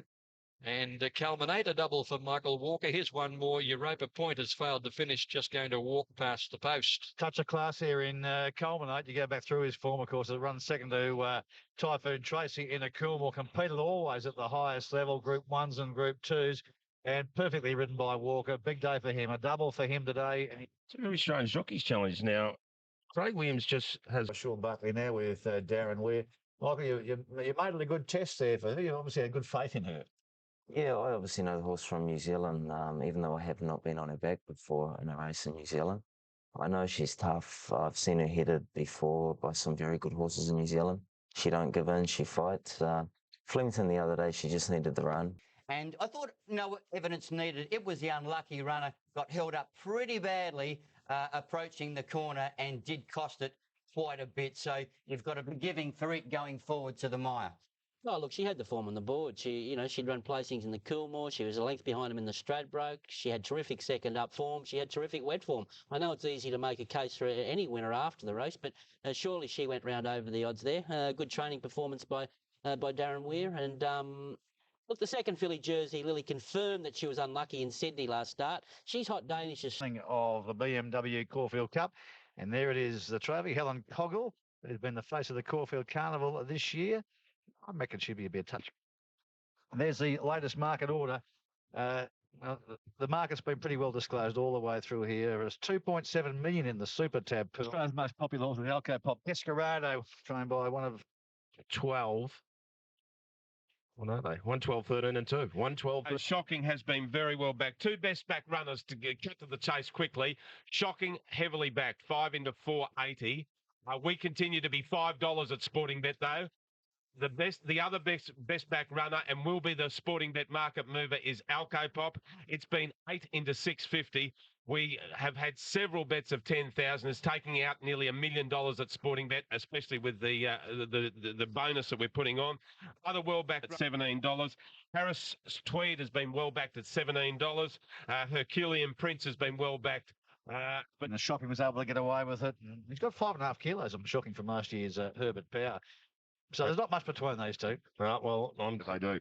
A little bit of rain starting to fall on cue for the 2010 Caulfield Cup. We had sunshine up until about 6 minutes ago. Oh, don't worry, it'll come good during the running of the race. Got another 3 minutes to go. You always hit the great roar here, don't you? Was the top of the straight. They're down in the marquees. There's no yahooing down there in the marquees, Sam, is there, when you get down behind the barriers for the Caulfield Cup? There'd be a few people down there. Get back. Shocking jumped okay. So did Alco Pop, Desperado, Mr. Medici. Faint Perfume, Red Ruler jumped well on the inside. Shocking going over their heels. Harris Tweed, Herculean Prince are up there. Down to the judge, and there's good tempo. Red Ruler, Herculean Prince, Mr. Medici. Harris Tweed 4, Desperado trapped out. Faint Perfume, gee, she's racing tight and over racing just behind them. Metal Bender and Murian immediately are inside, followed by Managar getting up along the rails. And then Dariana back behind these. Zavit Bucciolati, Shocking. Tokai Trick went back, followed by Monaco Consul, Valdemoro, and Alco Pop eased back. He settled last from his outside barrier. It's Herculean Prince, the leader, settling fully. Desperado at the 1600. Moved up a length away second. Mr. Medici in third placing. Red Ruler fourth, the inside. Triple Honour a bit wider, over racing a touch. A length Harris Tweed, who settles well, and then Metal Bender. A length Demurian, Wonder Managar. Then came Faint Perfume and Dariana, the two stablemates together. Shocking a length away from Bucciolati. Tokai Trick is out wider, followed by Zavit and 2 lengths to Monaco Consul Valdemoro. Alco Pop a length away by the 1,200 metres, and Triple Honour was let slide now, and he went to the lead. A length in front of Herculean Prince. Red Ruler third the inside, followed by Desperado. A length and a half, Mr. Medici, Metal Bender. Nearly a length away, then Harris Tweed, Tokai Trick improving out wider. Then Managar, Faint Perfume and Murian a length away, Bucciolati, Shocking and Monaco Consul well back with Dariana. And they're followed by Zavit, Alco Pop second last and Valdemoro. 700 left to go in the cup. They're up the side. Triple Honor and Nick in front of Herculean Prince, Desperado, Red Ruler, Tokai Trick coming around the outside. Metal Bender trying to work into it. Back behind those hairs, Alco Pop coming around the field. Monaco Consul's gone with him and ahead of him. And then Harris Tweed, Managar, Faint Perfume. Shocking is a long way back. He can't get a run. On the turn, and here comes Monaco Consul with Desperado. Mr. Medici just off them. Harris Tweed and Alco Popper coming wider. Around the turn now. Monaco Consul, Desperado. Harris Tweed coming down the outside with a big run now. And Mr. Medici boxing on him. Managar's got over their heels. Harris Tweed, Desperado from Monaco Consul and then Managar. It's Desperado kicking Harris Tweed on the outside. Desperado, Harris Tweed, Desperado hanging on. Desperado won the Caulfield Cup for Gay. Harris Tweed second, a length away, maybe Monaco Consul. Shocking got out, but it was all over. He's flashed home late, and then came Managar. Mr. Medici and Zavit followed further back in the field, then by Metal Bender, Herculean Prince, Triple on a Red Ruler. Alco Pop couldn't go on. Faint Perfume, Tokai Trick, Murian. Further back is Bucciolati. Then came Valdemoro and Dariana struggling in the ground was a distant last. Gay has done it. Chris Mutch has done it. Desperado wins the Caulfield Cup. And Gay Waterhouse puts a name on the honour list of majors here in Melbourne with Desperado. A brilliant ride by Chris Muntz, just as Harris Tweed looked as though he was going to nail Desperado. A superior staying performance. Harris Tweed, outstanding. Shocking, absolutely no luck. Should have won. Always in the wrong spot. Had to come across heels and no momentum. Monaco Consul better today. Alco Pop got going. Managar okay. Mr. Medici satisfactory. But this is Gay's story today. Gay and Desperado, Shane. A dream come true. Firstly, to have two runners in the cup and two really good ones. I just said to my girlfriend who's in Desperado, I don't know what cup you're going to win, but I'm telling you, you're going to win a cup because this horse is going too damn good. He's improved so much. He was so relaxed. And Nash rode him on Saturday. I said, oh, isn't that lyrical work? He said, no, game magical. I thought, well, that's good enough for me. It's fantastic. And Chris gave him a perfect ride for today. Yeah, Chris would be the right man. I asked Andrew Ramsden, it was so funny, I was going to put him in the Herbert Power. And I said to Andrew, I'm going to run him in the Herbert Power. He said, oh, I don't know if I'd run him in the Herbert Power. He said, I've won 3 Caulfield Cups. I'd run him in the race we ran him. I said, well, who am I to say? You've won 3, I've won none. Anyway, so that was him. A bit cheap now. I mean, for you to win one of the big majors now in Melbourne must be a terrific score for you, Gay. It's a dream. It's no use kidding yourself. It's a dream. And last year I sat at the cup and I thought, bugger this, I'm going to have a few stayers around me. I'm sick of just being a bystander. And Rob went out and bought 4 horses for us and 2 of them ran today. Fantastic, Gay. Oh, it's just, as I said to Claire, it was I was lost for words, really. It's probably one of those races I thought I might struggle to win. I'd had a few goes, unfortunately not that many, but I'd had enough to say that, I would have liked to have been a bit more prominent. But anyway, it's paid off today and I'm just so wrapped. Must have been thrilled for Gay to forward to that, but save this one first, Chrissy. Yeah, exactly, mate. It's, like I said, it's the big 4 now, so, everything else is a bonus. Not many jocks have been able to put the set together, so you're in a steam company. Well done. Thanks, Bruce. What's in Australia is the Golden Slipper, Caulfield Cup, Cox Plate and Melbourne Cup. C. Muntz has done it now. Well done. Trims always looking for big dividends here. 3,551 for the trifecta. Shocking gets into 4th. Don't have the first 4. The day that Gay Waterhouse finally claimed one of the majors in Melbourne with Desperado and shared it with Chris Muntz, who became only the 7th jockey to complete the full set of the majors: Golden Slipper, Caulfield Cup, Cox Plate and Melbourne Cup. An amazing. Well, Gay's dad, TJ, won 4 Caulfield Cups. Gay had been placed with Aquadamore and Iron Horse in the race, and finally she claims it. Chris Muntz, his first, of course, knocked down on Jezebel all those years ago and joins Neville Selwood, Mick Dittman, Roy Higgins, Pat Hyland, Jim Cassidy and Damien Oliver in the big 4 set. Good story in the winner. We'll talk about the winner at the moment. We'll talk about the others going forward later. But he's emerged for Gay. Rich, this horse, a Hill Stakes winner, only 2 runs ago, beating Triple On, and now Caulfield Cup win. Well, even back in the autumn, he was so immature, and to run second, he did all the hard work when Shootout was able to run him down. He's versatile and he's tough. Obviously, that's how Gay 1-2 really in the race. Yes, interesting, isn't it? Again, fitting that profile of the 4-year-old male down in the weights coming through the AJC Derby reference at 3. He was tough yesterday. I suppose you could say that Desperado and Monaco Consul were probably the 2 best exposed wet track horses in the race, along with Shocking. So they had conditions to suit. Paris Tweed tough and fit and a different prep to last year. And remember how well he ran in the Melbourne. This time around, Shocking was terrific. Managar was pretty good. Mr. Medici was okay. And you wonder whether you can trust this because of the conditions, and maybe some horses like right out the back who need firm ground will improve. But the last wet Caulfield Cup, Mannerism beat Viandacross. Sub-Zero was the second best run in the race behind Viandacross, and they came out and ran 1-2 in the Melbourne Cup. And we had a wet Melbourne Cup as well. That is true, but it wasn't probably as bad as this. Fair enough. He's had a lot of success buying horses and staying tight for Gay out of New Zealand. Yeah, he said it's by a cup of tea out of saucer as well. It just goes to show that. Don't worry about the breeding, she said. Don't worry about the breeding. It happens to be by the most successful stallion in the Southern Hemisphere at the moment. Hasn't he been on fire, High Chaparral? Could complete the set this year, so you think? Well, you'd think so. So you think Shootout, this horse, and Monaco Consul, it's a fair quartet at the top, isn't it? It's a big result for Gay, but, she needed it. And that's part of the reason why she was so elated. Oh, yeah. And don't have a go at me again. I'm not knocking Gay, and she's already established that she is a great trainer. But if she wants to be considered an all-time great trainer, she's got to win a few more of these races. It's as simple as that. And I think she knows that, and that's why she was so excited yesterday. Well, track for the Melbourne Cup. Yeah, he's spot on leading towards the big one. Took the heavy track, helped his chances today because it just took a little bit of sprint out of, or a fair bit of sprint out of the opposition. But I feel he's as good a chance in a Melbourne Cup on a good track. And the one positive, he went fantastic. Mike's done a great job with him. He put in a really terrible run the other day. The barrier draw works out in their favour the way that they do for the Caulfield Cup. They were able to allot a wider gate, of course, with the track being inferior, getting to his liking. And while everything was happening in front of him, he was just minding his own business out the back and was able to make a nice sustained run and very gallant. I love the way he turned his form around from his last start. Oh, yeah, Bruce. He's a horse that gets back like that in his runs and, just got held up a bit there. But the leaders did kick away on us quite strong. So I had a pretty nice run coming around the turn there. And, they put up too much a gap on him, but he's flying. Ran super, Bruce. I thought he was a winning chance after I straightened up. And just when I pulled him out, he just floundered in the going a bit, probably just a little bit too soft for him. Yeah, how sweet run. I'm very pleased with him. The only thing is he was a little bit keen early on. He doesn't run for a while. He was a bit fresh.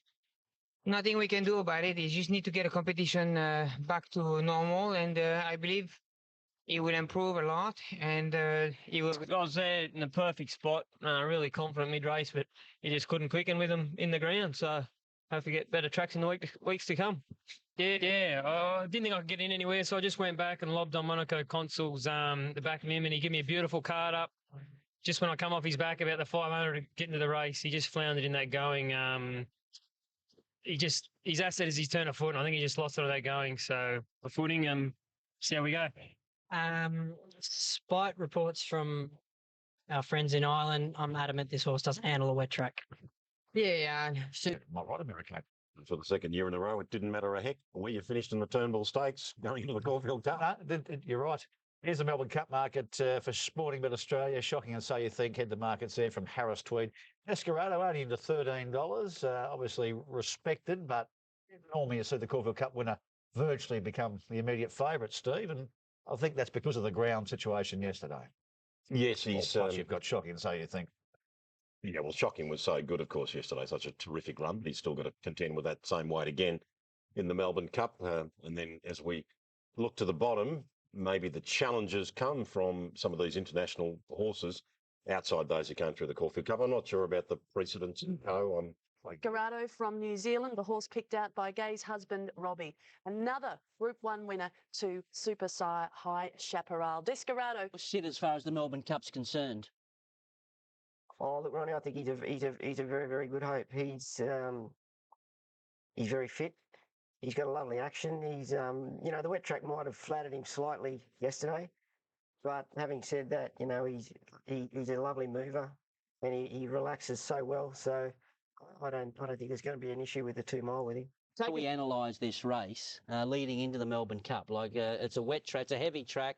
Some horses have failed there, some have raced well. How important is this race as far as the Melbourne Cup reference is concerned, Al? Ron, this is the key race as far as Even I'm on a heavy concerned. track? Look, Yeah, I reckon. Look, even on a heavy track, I don't have an issue with it whatsoever because Shocking have an issue with it whatsoever because Shocking's the horse that comes out of this race heavy, dry, it doesn't really matter. He takes it he could, you know, during the running of the race. Outside of them, I thought Managar was a very, very good performance and clearly showed yesterday, as far as I was concerned, that they don't like big fields. He looked reluctant in between runners, whether they want to take that step and put a pair of shades on him, or blinkers, should I say. That may be effective for him. I thought he was very good. Harris Tweed, what about the Kiwis? Haven't they jumped out of the ground? Like the wet ground, they just absolutely thrive on it. And terrific ride again, Brad Rawiller on Harris Tweed. Oh, look, I just thought it was an exciting race. And, oh, look, I can't take anything away from the winner because he didn't get any favours during the run early. I thought Chris was patient at a vital time. He sat, let a couple go round him, and then he took them on again. All right, well, the Caulfield Cup and expect to win it. But a few things did go wrong and he still won. I know he's a very good wet track horse and he has got good wet track form, but, you know, another week, another form reversal.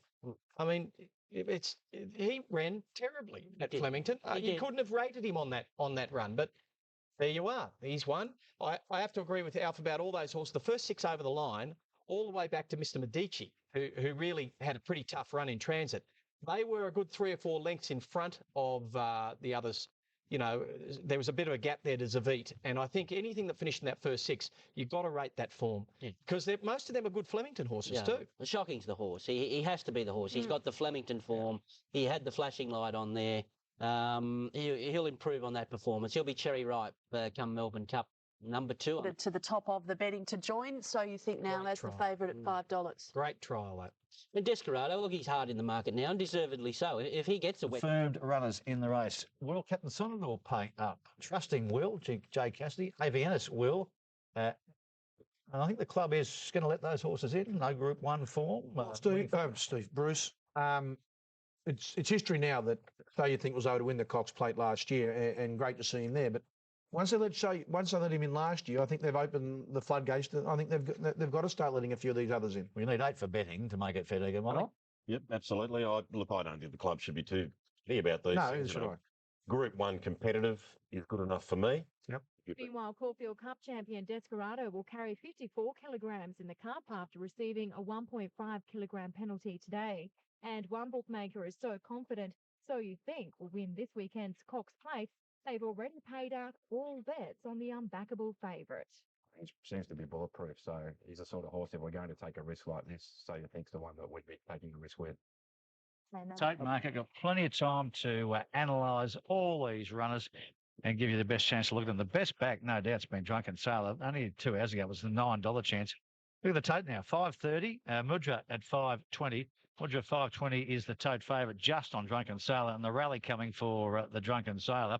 Exceptionally in the tote betting also around the $7.40. Going to be Drunken Sailor, but let's have a look what's happening. It's been a great betting race. American late into 11. Drunken Sailor's eased on track 5 into 6, but I'll come back to that in a moment. No Wine, No Songs out to 21.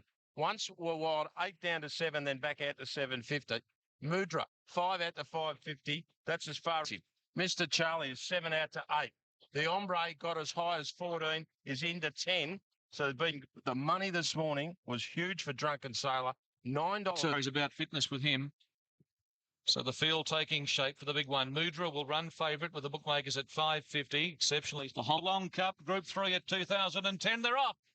And they bounced away in a great line. American was given a dig in the ribs in the early stages. Once were wild, hard ridden, but the Hombre, the big boy with all legs, came out of the gate brilliantly, and he went to the front from Once Were Wild. American on the fence and Apprehend going up. Not far away, miles above. He's very wide out. Gallant Lady, he's inside exceptionally beautifully off the rail early, running in about 6th position. They were followed on the fence by Mr. Charlie Macedonian. His stable took him away. Led by a length, getting off the fence, the Hombre. Nasrawilla on the fence on the Sydney side of Once for Wild, going up to be third. Apprehends had a good run. American for Mosse on the fence over Gallant Lady. They were being followed by Mr. Charlie on the fence, exceptionally coming away from the rail, pulling out Macedonian with a run. Then came well back in the field is Count Costa. St. Costa's in front of him as Drunken Sailor got off the fence and went forward big time at the top bend. The action and the sparks are about to fly. Mudra started to run. Then came Curdam and No Wine, No Song. It's miles above at the 700 in front, but the runs are coming. Led by a half a length on, moving up the Hombre. Macedonian 3 wide from Once Were Wild. Drunken Sailors coming with a bit of a run. Then came Apprehend behind those from Exceptionally. Americans got nowhere to go. Mudra's come to the extreme outside, making ground as they spin the bend in the Geelong Cup. And it's the Hombre moving up to miles above. Macedonian 3 wide. Drunken Sailor 4 deep. As they turn the corner, Mudra to the outside with Exceptionally. American can't get a run back on the fence. Here comes Mudra. He moved up to Macedonian. Then Exceptionally trying to get into the clear. Count Costa on the outside. Mudra's in front. Exceptionally and kicking back Macedonian. Americans got up on the fence. Americans taken the run. The French horse takes the lead. And American goes on to win it. Great ride. Goes home to beat Mudra and Exceptionally. Then Count Costa, St. Costa, Mr. Charlie Macedonian behind those Once Were Wild. The others just go out of my view, but what a performance by the American-bred, French-trained American for Gerald Mosse. Another international flavour here in the Geelong Cup with American winning for Gerard Mosse. Would have been a good thing beaten. He had nowhere to go. He's outstayed him with the top weight here of 58 kilos. He's in the Melbourne Cup. He was number 24 in the... Buy them and get them here. Well, we bought him in January. The plan was to send him back to France where he had very good form. We picked out what we thought was the best trainer in Europe in Alain de Royo de Prey. And everything's fallen into place. It's now 4 in a row, so it's a fantastic result. You're right. He's looking absolutely magnificent. The yard beautifully turned out, wasn't he? Good-looking animal. He's got 2 girls that came over with him that have done a fantastic job, Stephanie and Louise.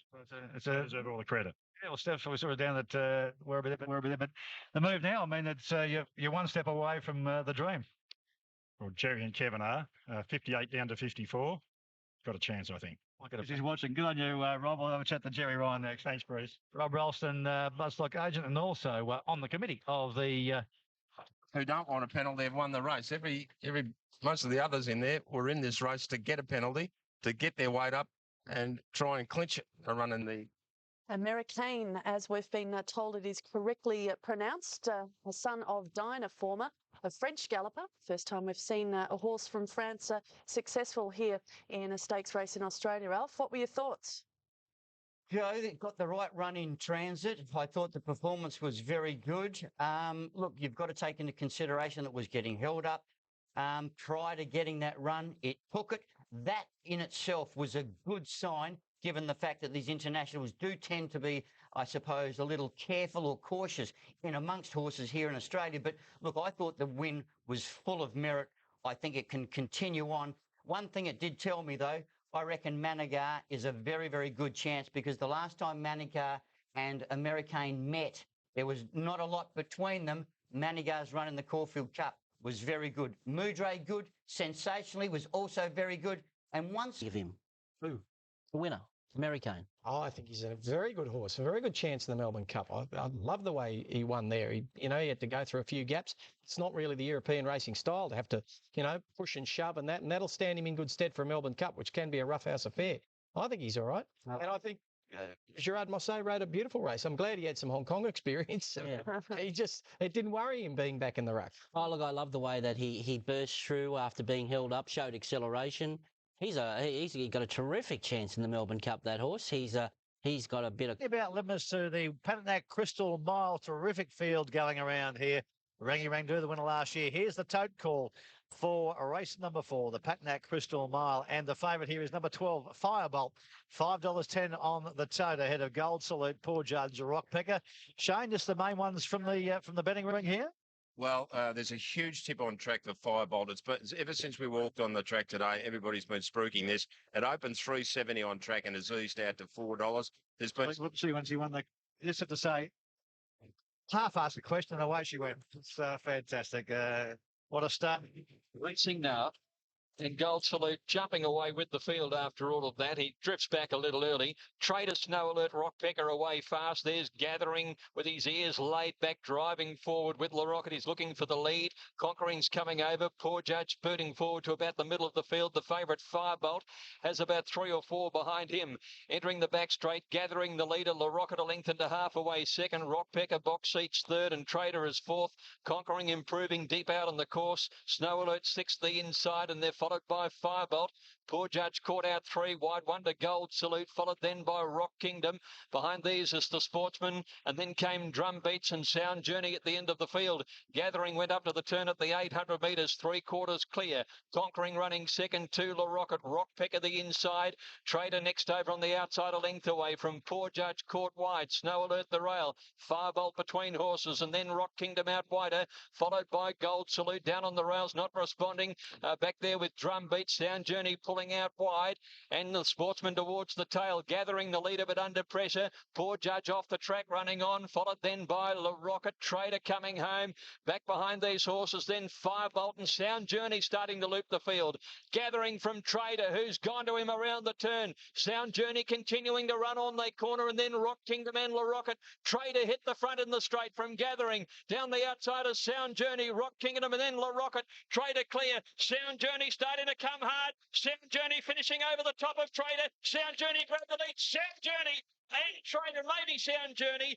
Drum Beats has got home for third. Rock Kingdom 4 from Snow Alert, Gathering, and then came La Rocket, Rockpecker, Firebolt, Never a Hope from Conquering. Back behind those. Well, he's won.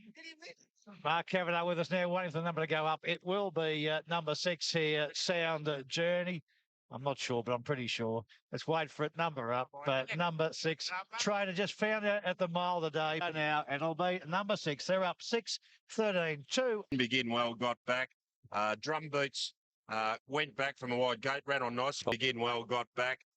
Drum Beats went back from a wide gate, ran on nice. Well, back in the winner's stall on the Alistair Clark at that track now with Cavan wins, the Patent Crystal Mile swooping on Trader. Michael Walker saying that always had a look at the crowd and the noise and pulled up when he wanted to keep going. Trader, Sound Journey though too good. Well done to Cav for getting the best out of a horse he calls, or who he says, has different idiosyncrasies on different days. Needed a fast run race, got it yesterday, needed the good ground. Got it by this stage of the day after we'd run 3 or 4 races. The track was basically good. Rebecca, trainer thinks it choked down. Gold Salute had a forgetful day and pulled up lame to boot. And Trader and the unlucky runner who would have been right in the finish was Snow Alert, got absolutely poleaxed, was back last when they straightened up and only finished, I think, about 2 lengths from the winner. This particular event suited Sound Journey absolutely perfectly. He's always been known that he needs speed because he can get on the bridle, but he got back. But in saying he got back, he still had to cover ground and run home. I still thought it was an excellent effort of the beaten brigade Trader. Further back, the unlucky horse there has to be Snow Alert. He was travelling better than the winner when he got when he went for a run that was only half. He anticipated a run that closed, put it that way, and he got pushed back in the field, and he's come with momentum late. And I reckon he should have nearly fought that finish out. Snow Alert. I like hands out race. Not according to the punters, it's the Black Caviar v nothing. We've heard about all the early money bet on it, Bruce. It was they put it up $1.50 here on track, and they just said, "Let us at it," and it's into 140. Right. Yeah, what an awesome-looking machine she is, Shane. Well, virtually from the day we first saw her. Remember that day at Flemington? I stood next to Lee Friedman, and he looked at me when she went over the line and said, "Who's that?" Well, Peter Murdy likes her. I'm sure he does. Why wouldn't he? Look, they've taken the $1.50, the punters. It surprised me a bit, $1.45. We had several bets of that. Well, we had that one big bet of 150, several of 50,000. They've taken the $1.40. There's no doubt in the world it's going to be the sporting bet market mover. Greenlaw's definitely good looking there. Oh, beauty. We're looking forward to her second. Perfect start. Black Caviar not brilliantly away. She needs to muster because there's pressure right on here. Rufus weighs it away very fast, looking for the lead from his outside barrier. He crossed over. He had it. And settling down 2 lengths away, Black Caviar second. Hot Danish immediately, her inside a half length away. Now he switches to the outside as they go to the first turn there, Nolan. And True Persuasion has a half length lead on the hot favourite. Hot Danish is running third the inside. Melito fourth, and she has the back of Black Caviar. Then a length away, Eagle Falls, and stands out last of the half dozen. True Persuasion at the 600 metres tries to steady up after using a lot of gas to find the lead. Now moving up just about level on the outside is the hot favourite Black Caviar. Melito's got the third and pockets. Hot Danish stands out, whipped around the outside trying to get himself in with a show. Eagle Falls left behind, but Black Caviar took True Persuasion and dashed for the lead. Going for 7 straight, and the favourite went away by 3 lengths now. They're not making impression on her. Black Caviar well away from True Persuasion. Hot Danish is boxing on well, but it is all Black Caviar. 7 straight. She's cantered home by 5 lengths. Hot Danish second. True Persuasion third. Again, he doesn't miss a place at the Valley. Just behind them, Melito battled away late with Eagle Falls warming up. Stands out, dropped out to run last. Well, what a star she is. We look forward to Flemington in the clash there with Haylist, and you can savour what might be, but look at that today. They tried to put pressure on early. They didn't bring her undone, and she's won ease down, throttle down, and wins in a canter today. Well, I'm the only man here that wasn't disappointed that Haylist wasn't here. Put Haylist to one side. I mean, talk about her. You know, what you run out of things to say, don't you? You know, she just seems to do it so effortless. Like I said to Luke, just sit on her for as long as you can. You know, you've got the best turn of foot, and just ride her as the best horse, whatever happens or unfolds in you around the race. It is a scary thing with her, though, isn't it? I mean, she seems to do it without any effort, without any pressure. Yeah, well, the scary thing is she's never been pressured. Does she find under pressure? Hopefully we never have to find out.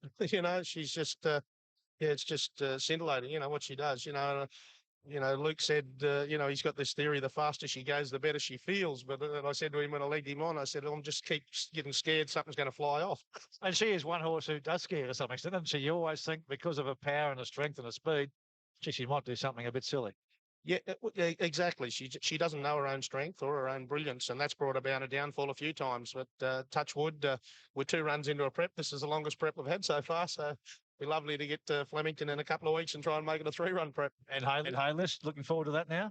Oh, he's an outstanding horse, once again. But, what do you do? We're undefeated and we've got to keep going forward. I reckon she might be one of the best sprinting mares we've ever seen. Yeah, absolutely, Shane. We must just enjoy the ride, Luke. She's just awesome for us to watch. Must be a bigger thrill to be on her. It is. It's a great thrill, But great stable support, She's kept on one piece so far this campaign, and she's sort of been a patch-up job a little bit throughout her career because she's so big and powerful, and it is a little bit scary. I don't think we found the bottom of it yet. No, that is a scary. That's 1 star down. Can the big names complete the double? When we see you thinking the Cox Plate, stay with us. Is boxing on well, but it is all Black Caviar. 7 straight. She's cantered home by 5 lengths. Hot Danish second. True Persuasion third. Again, he doesn't miss a place at the Valley. Oh, that's embarrassing. That is exciting. She's a big hulking mare. He's a big hulking sprinter. I'm talking about Haylist. I suppose you can try and draw the map and say True Persuasion was 2.5 lengths from Haylist in the Manikato, and Black Caviar gave it the 7 lengths tailing there yesterday. One operator's gone up $2.10 Haylist, $1.75 Black Caviar for the Patnack. But let's just talk about her. She's just awesome. It was certainly awesome yesterday because, a little out of the comfort zone in the first part of the race when Craig Newitt decided he'd lead on True Persuasion. Craig did then back the pace right off, which probably it was arrogant, wasn't it? Luke, I think, just got sick of holding her, so he said, come on, let's go. 7 from 7, and you knew that she must have been on song when they put up $1.80 and there was a little bit of money into $1.70. Then yesterday, 150 to 140, crash bang. Jeez. Who would have thought she was going to start shorter than So You Think? Well, the scary thing, too, is you haven't seen the bottom of either of these sprinters. I mean, with Black Caviar, she hasn't been beaten, so we don't know if there's a chink in the armour there. I mean, does she find it? Don't know. Haylist, well, we haven't seen the bottom of him. It's going to be some race, isn't it? Out on the ground yesterday with the troops, everywhere you went, it's all everyone was talking about. And that's great. So I don't take anything away from Black Caviar.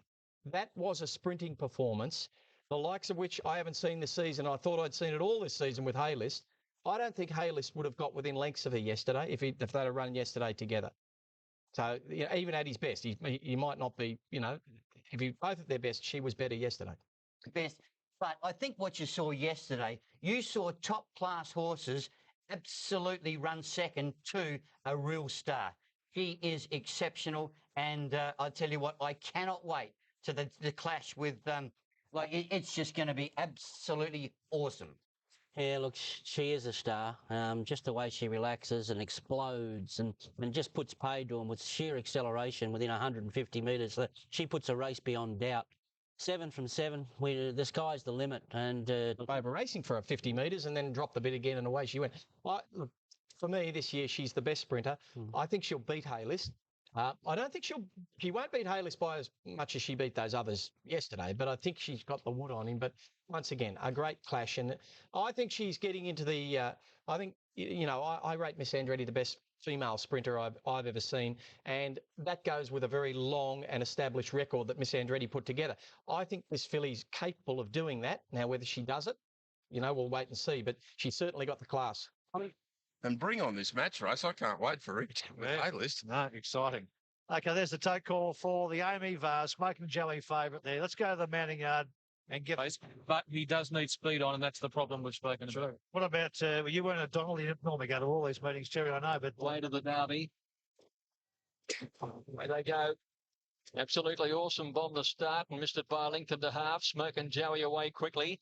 Down near the inside, Tail of Thunder jumps okay, and here's Quarter Bar from out wide away very fast. Lion Tamer's up there, Glacier King's up there. The favourite Smoking Joey actually led, but there's 5 or so across the track, and it's Lion Tamer going on his outside, Smoking Joey, pushing up Glacier King and Tail of Thunder along the rails.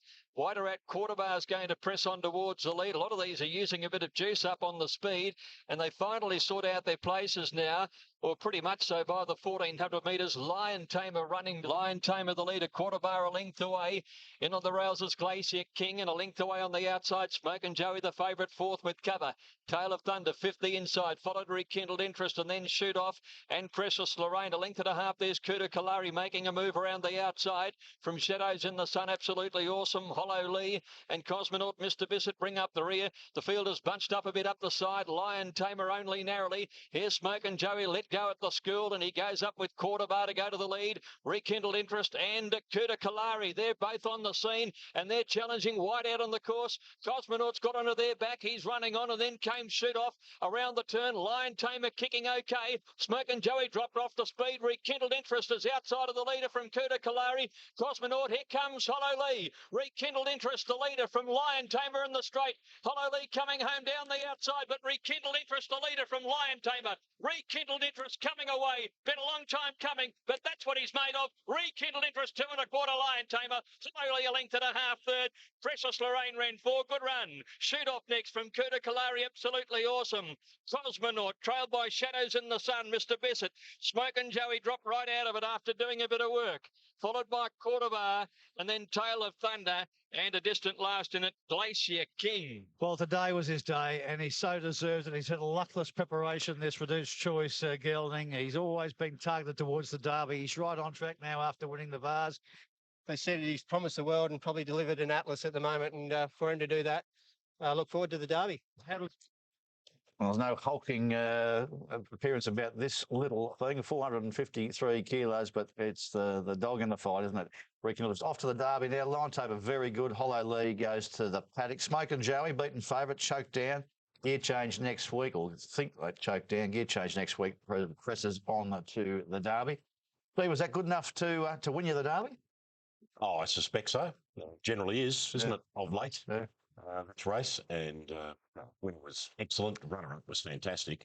Really, running Sunline type splits for the first half and fighting on, and the filly Precious Lorraine was good. Severe checked at the 1,500, checked at the 600. They held up on the home turn, no clear run in. Her whole preparation has just been a disaster for her.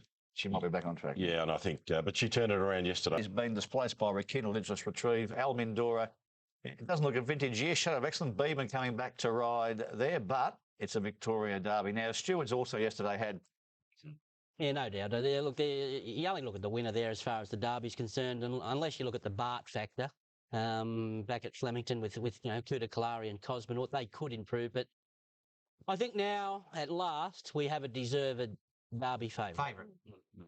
Okay, we're getting set for the running of the Cathay Pacific Airways. Rothsay, he has bled for a second time, and that will see him banned from racing in Australia. But sad news for connections there with Rothsay, bleeding for a second time there at Rosehill Gardens, so he is now banned. Precedence. Well, can he settle up for Bart here and give him 4 in the Melbourne Cup and a big lead into the Tats Cox plate? $1.80, $2.20 and $1.70. We bet as much as $3.20 precedence yesterday. It's into 210. It's 230 into 210 here. It's definitely the sporting bet market mover, number 2 precedence. Could be a big hour and a half in those colours for Bart and Dato Tan Shin Nam. Around here, doesn't he? Man, I think Bruce has got the key. You'd like, if you backed him today at 235, you'd like to see him sitting 3 wide with cover. You wouldn't care, as long as you're not inside. Rolling into the corner as he when he won here, it just kept rolling into the race. Oh, John. 5 is a very strong favourite and they're away and he jumps away very nicely. And Golden Charmer Persian Star with Berlioz away quite well. Master O'Reilly not far off the speed as they settle down and go down towards the turn the first time. And here Berlioz narrowly from Nipsius the inside and Golden Charmer, and Precedence is right behind these in 4th placing. He just wants to over-race a little bit with Doosra Diamond. He's outside as they sweep down towards the 2000. Couple Master O'Reilly and Derazu. Next Jessica Biel travelling out 3 wide. A Jar Red Cap worse in midfield. The rail from Saddler's Story, Montalia, above average Persian Star. Cape Cut 1,000 metres. Nipsius a length, Doosra Diamond a length, Golden Charmer. Nearly a length, Berlioz. 4th the inside. Precedence poised on the outside 5th. A length further back, Master O'Reilly's had a cheap run. Erazu pushed along to be where he is. Followed then by above average, taking off around Ajar. Saddler's Story, Montalia, Persian Star. Well back still is Jessica Biel and Cape Cover and Sea Galleon by the 600 metres. And it's Nipsius narrowly from Doosra Diamond, Golden Charmer. And now Precedence let loose by Shin. He's quickly on the scene. Above average comes with him. Master O'Reilly trying to work into it. And further back, Berlioz and Saddler's Story. Precedence went up to Nipsius. Above average still there, a little threat. They're cornering. Precedence given full bore now, led by a length and a half. Above average staying on with him, followed by Nipsius Arazu. Cape Cover from well back. Precedence in front. Above average can't get him for the moment. Precedence a length. Above average trying very hard. Precedence hanging on and he wins the cup. Precedence beat above average by a length. 3 lengths Cape Cover third. Arazu might be 4th. Saddler's Story close up. From Nipsius, Sea Galleon got going when it was all over. He passed a few of them in the run home. Followed then by Ajar, Golden Charmer, Persian Star, Doosra Diamond, Master O'Reilly, Montalia. And then a long, long break in the field to Berlioz and Jessica Biel. She never put a foot right the whole race, and she's right at the tail. Well, Bart will be very, very happy with that. So too all the punters. He's into the Melbourne Cup now, Precedence. Heavily back today, and will tighten right up for the Cup. Here Reg Fleming's with us. Yeah, it was good, Bruce. Wrapped to get him in there, and I'm sure if he gets a good run and gets cover in the Melbourne Cup, he'll run good. Well, your top pick for the Melbourne Cup. You just had to get him there. We thought he was a top pick since he was 3, but he's a long-term project that's started to come good. Hit for 6 with the bookies too. I mean, he was above average's run either. He fought pretty hard, didn't he? Yeah, that's it for sure. He did, but the winner was too good. $1.5 penalty for that, unbeaten there. This preparation, the Valley won the JRA Cup, good form race. It's good performance yesterday in the average Mooney Valley Cup. Got to number 29 in the order of entry for the Melbourne Cup, now 30 with So You Think there. We'll talk about that when we look at the Melbourne Cup market. Good, he still just does a couple of things not quite right for a start, doesn't he? Yeah, but he had to do that yesterday. He got the job done. Yeah. Above average, probably had the tougher run. Oh, clearly. It wasn't a great deal between them. I sat next to Steve Richards watching the race, and another journo after they went across the line asked me, do you think that's a Melbourne Cup sort of winning performance? And Steve looked over and he said, well, I trained the 4th horse here at Zoo, and it couldn't be winning a Melbourne Cup. Nipsius ran 5th. And Nipsius ran 5th. Jessica Biel pulled up lame there. Master O'Reilly, will they go on there? Mr. Caulfield Cup was 4. No excuse. Himself.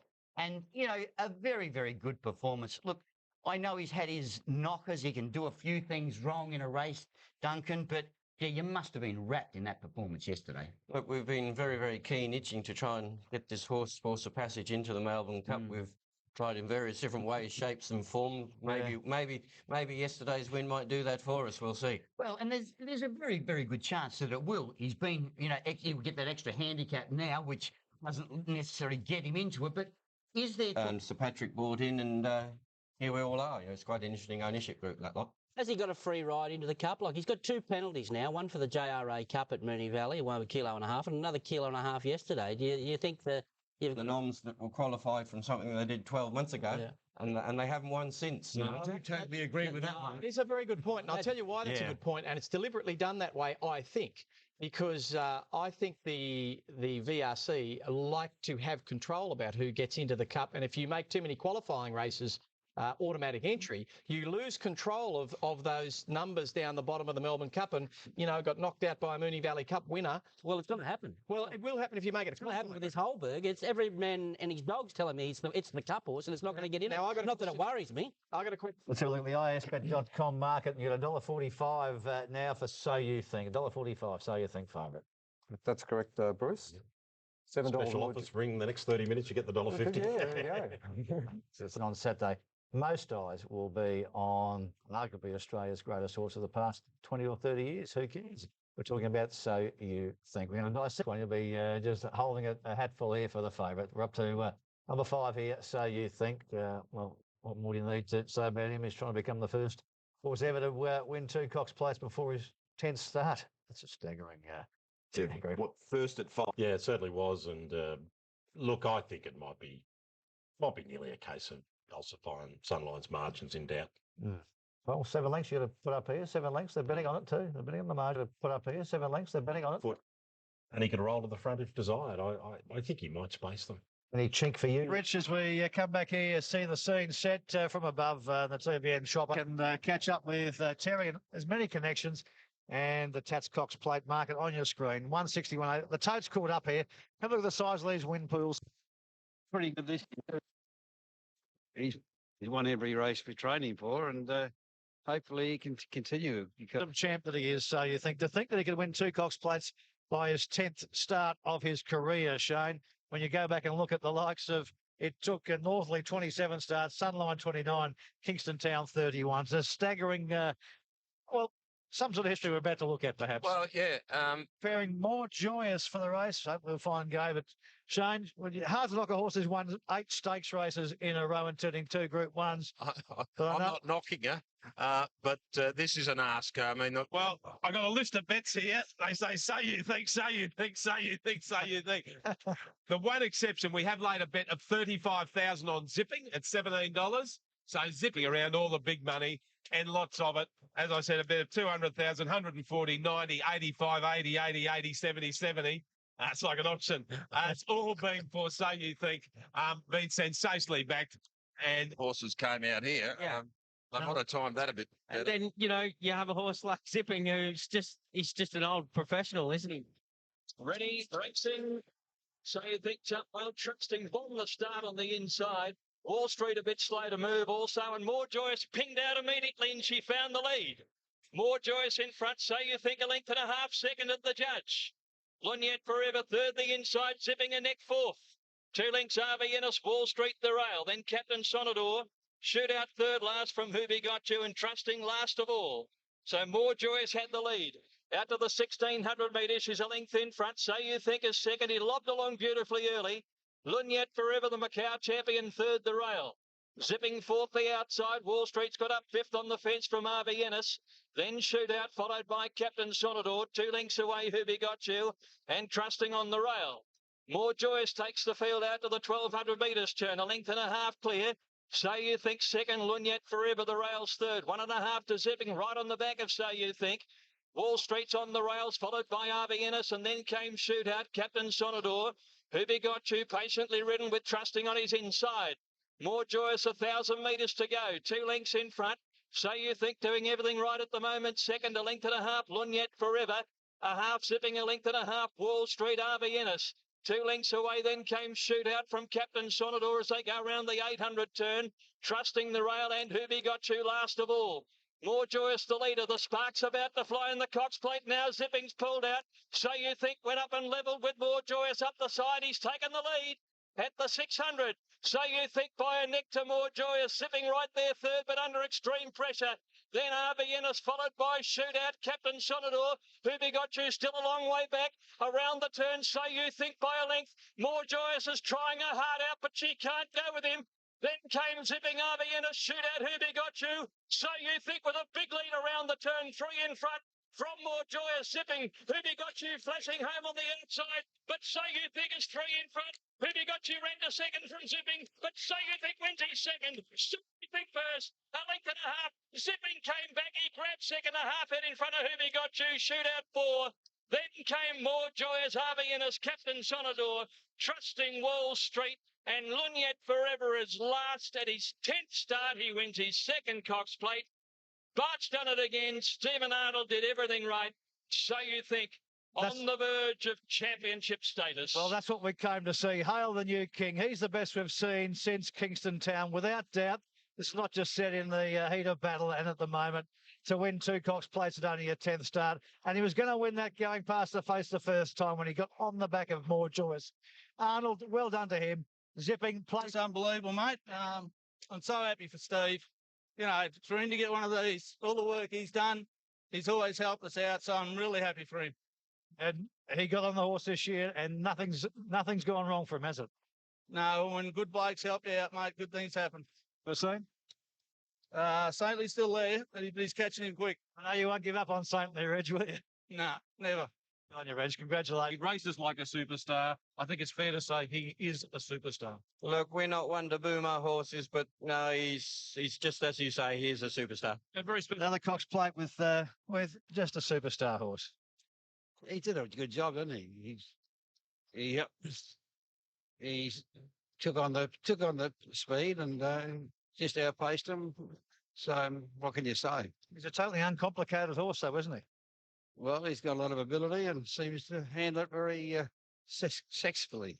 and it's the best you've had, and you don't like to compare them, but from what he's done on paper, he is. So to compare them all, they've all been champions, really, and seems been some very good ones. But let's say this horse is up to the best of them at this stage. But Sammy, I think they've been every Cox Plate day is a special day, but to see this bloke and also to have Black Caviar as a backup, I think we'll get him with this day for quite a while. Oh, yeah. I mean, this horse is well on the way to being a champion, isn't he? Well, he is. He's won 2 Cox Plates and, as you've said, 10 starts. It's quite amazing. You know, he's still on. Put yourself there and, it's an unbelievable thrill. Probably a bit of a relief, you know, because he's such a hot favourite. You just want to let him show his best and not make any errors on him. So it's a bit of a relief, but I sort of thought Wall Street would lob outsider and I might pop in behind him, but I think he bungled the start a little bit and she lobbed right on the speed and I got there, I canted, you know, I got there really easy early, had a pretty soft time. I was sort of waiting for him to tackle a little bit earlier, but nothing had to go. When I was seeing her, she was having a pretty easy trip. So when we got down the side 600 metres out, I thought I'm going to turn on the gas now and, you know, it's a race where the strongest horse wins, and he was that today. Get to the bottom of him. He was that today. Get to the bottom of him today. Yeah, I got to the bottom of him. He had a bit of a look around on the corner, which he did last year as well. He's just he's an exceptional horse and rapidly riding, Bruce. Bring on the Good morning, Bruce. Good morning, all. Fantastic day. Extraordinary. It's been now well documented. His 10th start, 2 Cox Plates. At Kingston Town's 10th start, he got beaten in the Victoria Derby. I think Sunline was winning at CUNY. Hybe Diva hadn't won beyond Group 2 level. This horse has notched 2 Cox Plates. He's really quite something. And good Adam. Zipping RB in a shootout. Who Begot You? Pick with a big lead around the turn. 3 in front. 3 More Joyous zipping. Who Begot You? Flashing home on the outside. But So You Think is 3 in front. Who Begot You ran to second from zipping. But So You Think wins his second.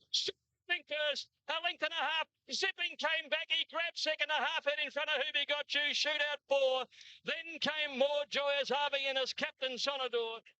It was a brilliant Cox Plate. All ran well.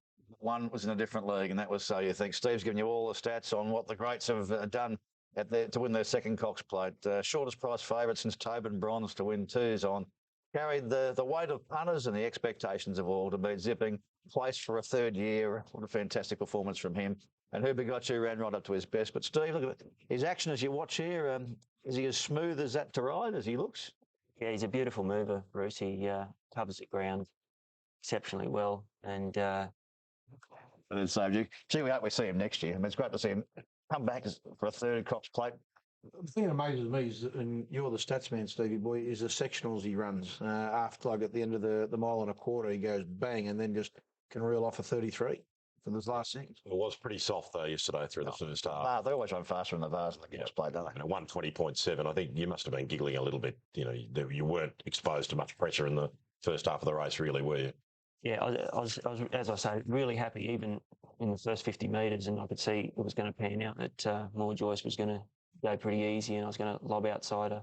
I was sort of comfortable then until the 1,000. Then I started to think, well, they're going to attack me soon. So I'd say horse in blue and white colours, perhaps looming up on the outside. yeah. It was 3 seconds slower in the Vars, that first sectional. 117.4, 120.0, yeah. Now, faintly, when Sonny went to the Melbourne Cup after the Cox Plate, he'd run in the Metrop, he'd run in the Derby, he was a 3-year-old.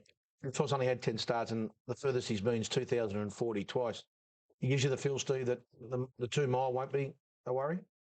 No, I think it's a worry. Not convinced he'll run it, just because of that fact. You know, he's had 10 runs, he's only won over 2,000 metres, and he can get a little fired up. Do it, there's no doubt. But I'll probably say in a Melbourne Cup, if he gets to that, I'd ride him a bit more conservatively as from the half mile. I wouldn't have to ramp it up, you know, could travel for a lot longer and make his last furlong his best instead of making a race from the 600 metre mark. Steve, so Matt, and listen to some of these comments from the beaten jockeys and how in awe they are of the winner. Yeah, he's just he's a legend in his own right. He never runs a bad race, and today he proved it again. You had the perfect run, really, didn't you, to give yourself a chance of winning? Yeah, you know, it's well, so you think, but he's obviously too good. It's just unfortunately run into the next far lap. I think you might be right. Hoobie came to you, but Zippy wouldn't let him get past you. No, I thought I could hear him coming. And I thought perhaps, you know, we're in for a fight, but as soon as he seen me out the corner of his eye, he said, "Not today." We had a beautiful run through the race, and yeah, just very happy where I was. And Mark just said to me before I went, he said, "Just wait as long as possible." And I was allowed. That panned out perfectly because I was following shootout and I was just getting held in a pocket by Captain Sonador. And when he got out, he really ran at them. And I thought, I'm probably going to run a clear second here, but old Zipping, you just can't get past him. But no, I think we ran third in a very good Cox Plate. He did, Bruce. I was happy with his run. They didn't go as genuine as I thought they would, but he ended up posing up nice, rolled out off their backs at about the 700. I thought I had a sort of good length and a half up my sleeve, but he's one of those one-pace sort of horse. He keeps grinding away and coming at him on the line. The winner was way too good. Could he go around Melbourne? Happy with the way she travelled. She began nicely today, and I guess I sort of hope that with her little bit of brilliance, she could probably take them a little bit out of their comfort zone at some stage of the race. And you know, from the half mile when we really quickened up, and I thought surely this has got to put some sort of take him off the bridle or make him work a little bit. And basically, I looked up and said, "Oh, we're in trouble here." You know, because we quickened up well, and he was just toying with me at that point. But look, from the half mile to 400, took all the gas out of my mare, and I thought she was very credible to run where she did. You know, like just the stronger old horses have been able to knock her off, and I just wish I'd have been able to get on. No excuses there. I loved Nash's comments. The first time you would have heard Nash, he looked over at you and said, "Geez, it's up a leg." Yeah, he's that sort of horse. He dominates a race, you know, from a fair way out, and once in. So you think $4.20 shorter with some operators? He's as low as $3.20 with some, but Sporting Bet top odds there at $4.20. He could start. If he wins the McKinnon, like you go back to Gay Icarus, the shortest in modern times, $2.75. The Anticross got beat at $3.20. Now, what's not going to run here? Art Cummings, Big Brown Stallion. So you think, winning the Weight for Age Championship at only his 10th start. That's not even a feat Farlap could achieve. So it's got us all thinking, is he the best horse we've ever seen racing in Australia, Ronnie? Oh, well, I don't know about that, Joe, but he's well on the way. Who would think a horse that's unofficially still a 3-year-old could win his second Cox Plate? He's an absolute star as far as... Over the latest champion of that, but he's a very, very special racehorse, and he can get into the class, for me, with the Kingston Towns and the Makybe Divas. He's got to have a little bit more longevity for me to get him into that class, but I think he's well on the way to doing it, and I think he will do it. So there you are. He's something very, very special there, doesn't he? Oh, look, he's unbeaten this preparation. In fact, the only blot in his copybook in his last 6 starts was the Emirates, which he nearly ran a track record in the mid stages. So no, he's faultless, isn't he? Indeed, he is. That perhaps he may not settle well enough for the 3,200 metres. I would say that's probably in the back of Bart's mind why he might want to run him in the McKinnon so that he's not too fresh on race day in the Cup itself. Better win than last year's win. I think last year as a 3-year-old with a weight advantage and perhaps not a stronger field, a wonderful effort to win. But this year he carries 57.5 kilos. He takes on, I think, a better field, and he does it in a more dominant manner. How do you read it? Yeah, he had to lift a level to win as a 3-year-old as he did was an exceptional thing. But to come back, carry, as you say, another 8 kilos or whatever it is, and win in the manner that he did was certainly a very dominant performance, and some of the sectionals will also tell you that as well. Guys, I don't know what they choose to do with her now. I thought Nick's ride on Zipping was absolutely perfect. He came out at the right time to apply pressure at the right time. Simply, again, wasn't good enough. You then talk about who begot you, who got back. The speed, again, suited perfectly. He had really no trouble coming out to be able to finish off as it suited him. And I think you can say exactly the same for Shootout, who probably just got on the bridle a little bit back in the field, Ron. But as you saw, Trusting, well, it sort of blew its chances at the start. There's no way known you can give class horses like that a 3-length to 4-length start and get anywhere near them, because it was going to struggle to keep up with them irrespective. But look, simply too good. Yeah, look, I'm not so sure whether the speed suited the back markers that much. So you've got to consider this horse ran the fastest last 600 of the day. He ran faster last 600 than Black Caviar. Would you believe that? So the back markers had no hope, but this horse still had to do it, and he did it in a grand way. I can't blame Michael Rodd for getting back on. No, that's the only way you can ride him. You've got to ride him that way. Yeah. I mean, you've just got to ride him that way and hope that the speed suits you. It may not have, as he said, they were able to run home an incredible last sectional, which made it impossible. But he ran out of his skin again at Moonee Valley, who begot you. He is one of the best Moonee Valley horses we've seen in a while. Morning, everyone. Well, we count down now to the Emirates Melbourne Cup. I guess we look at the top weight of Shocking at 57, but there's a chance with the older horses we could end up with that brigade around 53.5, which is really putting the pressure on the likes of Precedence, whether it still can get a run in the Melbourne Cup. Racing Victoria Chief Handicapper Greg Carpenter. Greg, you've waited quite a few of these Melbourne Cups. Have you ever seen anything like the 2010 version coming up? Paul, that is the race. Never been so high, as you said. Precedent with his 1.5 kilo penalty today. 53.5. For a short time to 29 in the order, but after, so you think one of the top 30 race number 30. So, never been so consistent for a run in the Greg, there was some yesterday. He hasn't really kept in the head race. He's certainly got any closer. There's definitely 4 horses in front of him who are not going to declare on Monday, which we're taking 20. Last year, Vigor, at this point in time, he was the 26th horse and he was 1 further back than Presley. So, hard Paul, same way last year, the horse, despite Middleton, red rules, don't go on, then if we could get into the race, but connections may feel they have to run that break. Race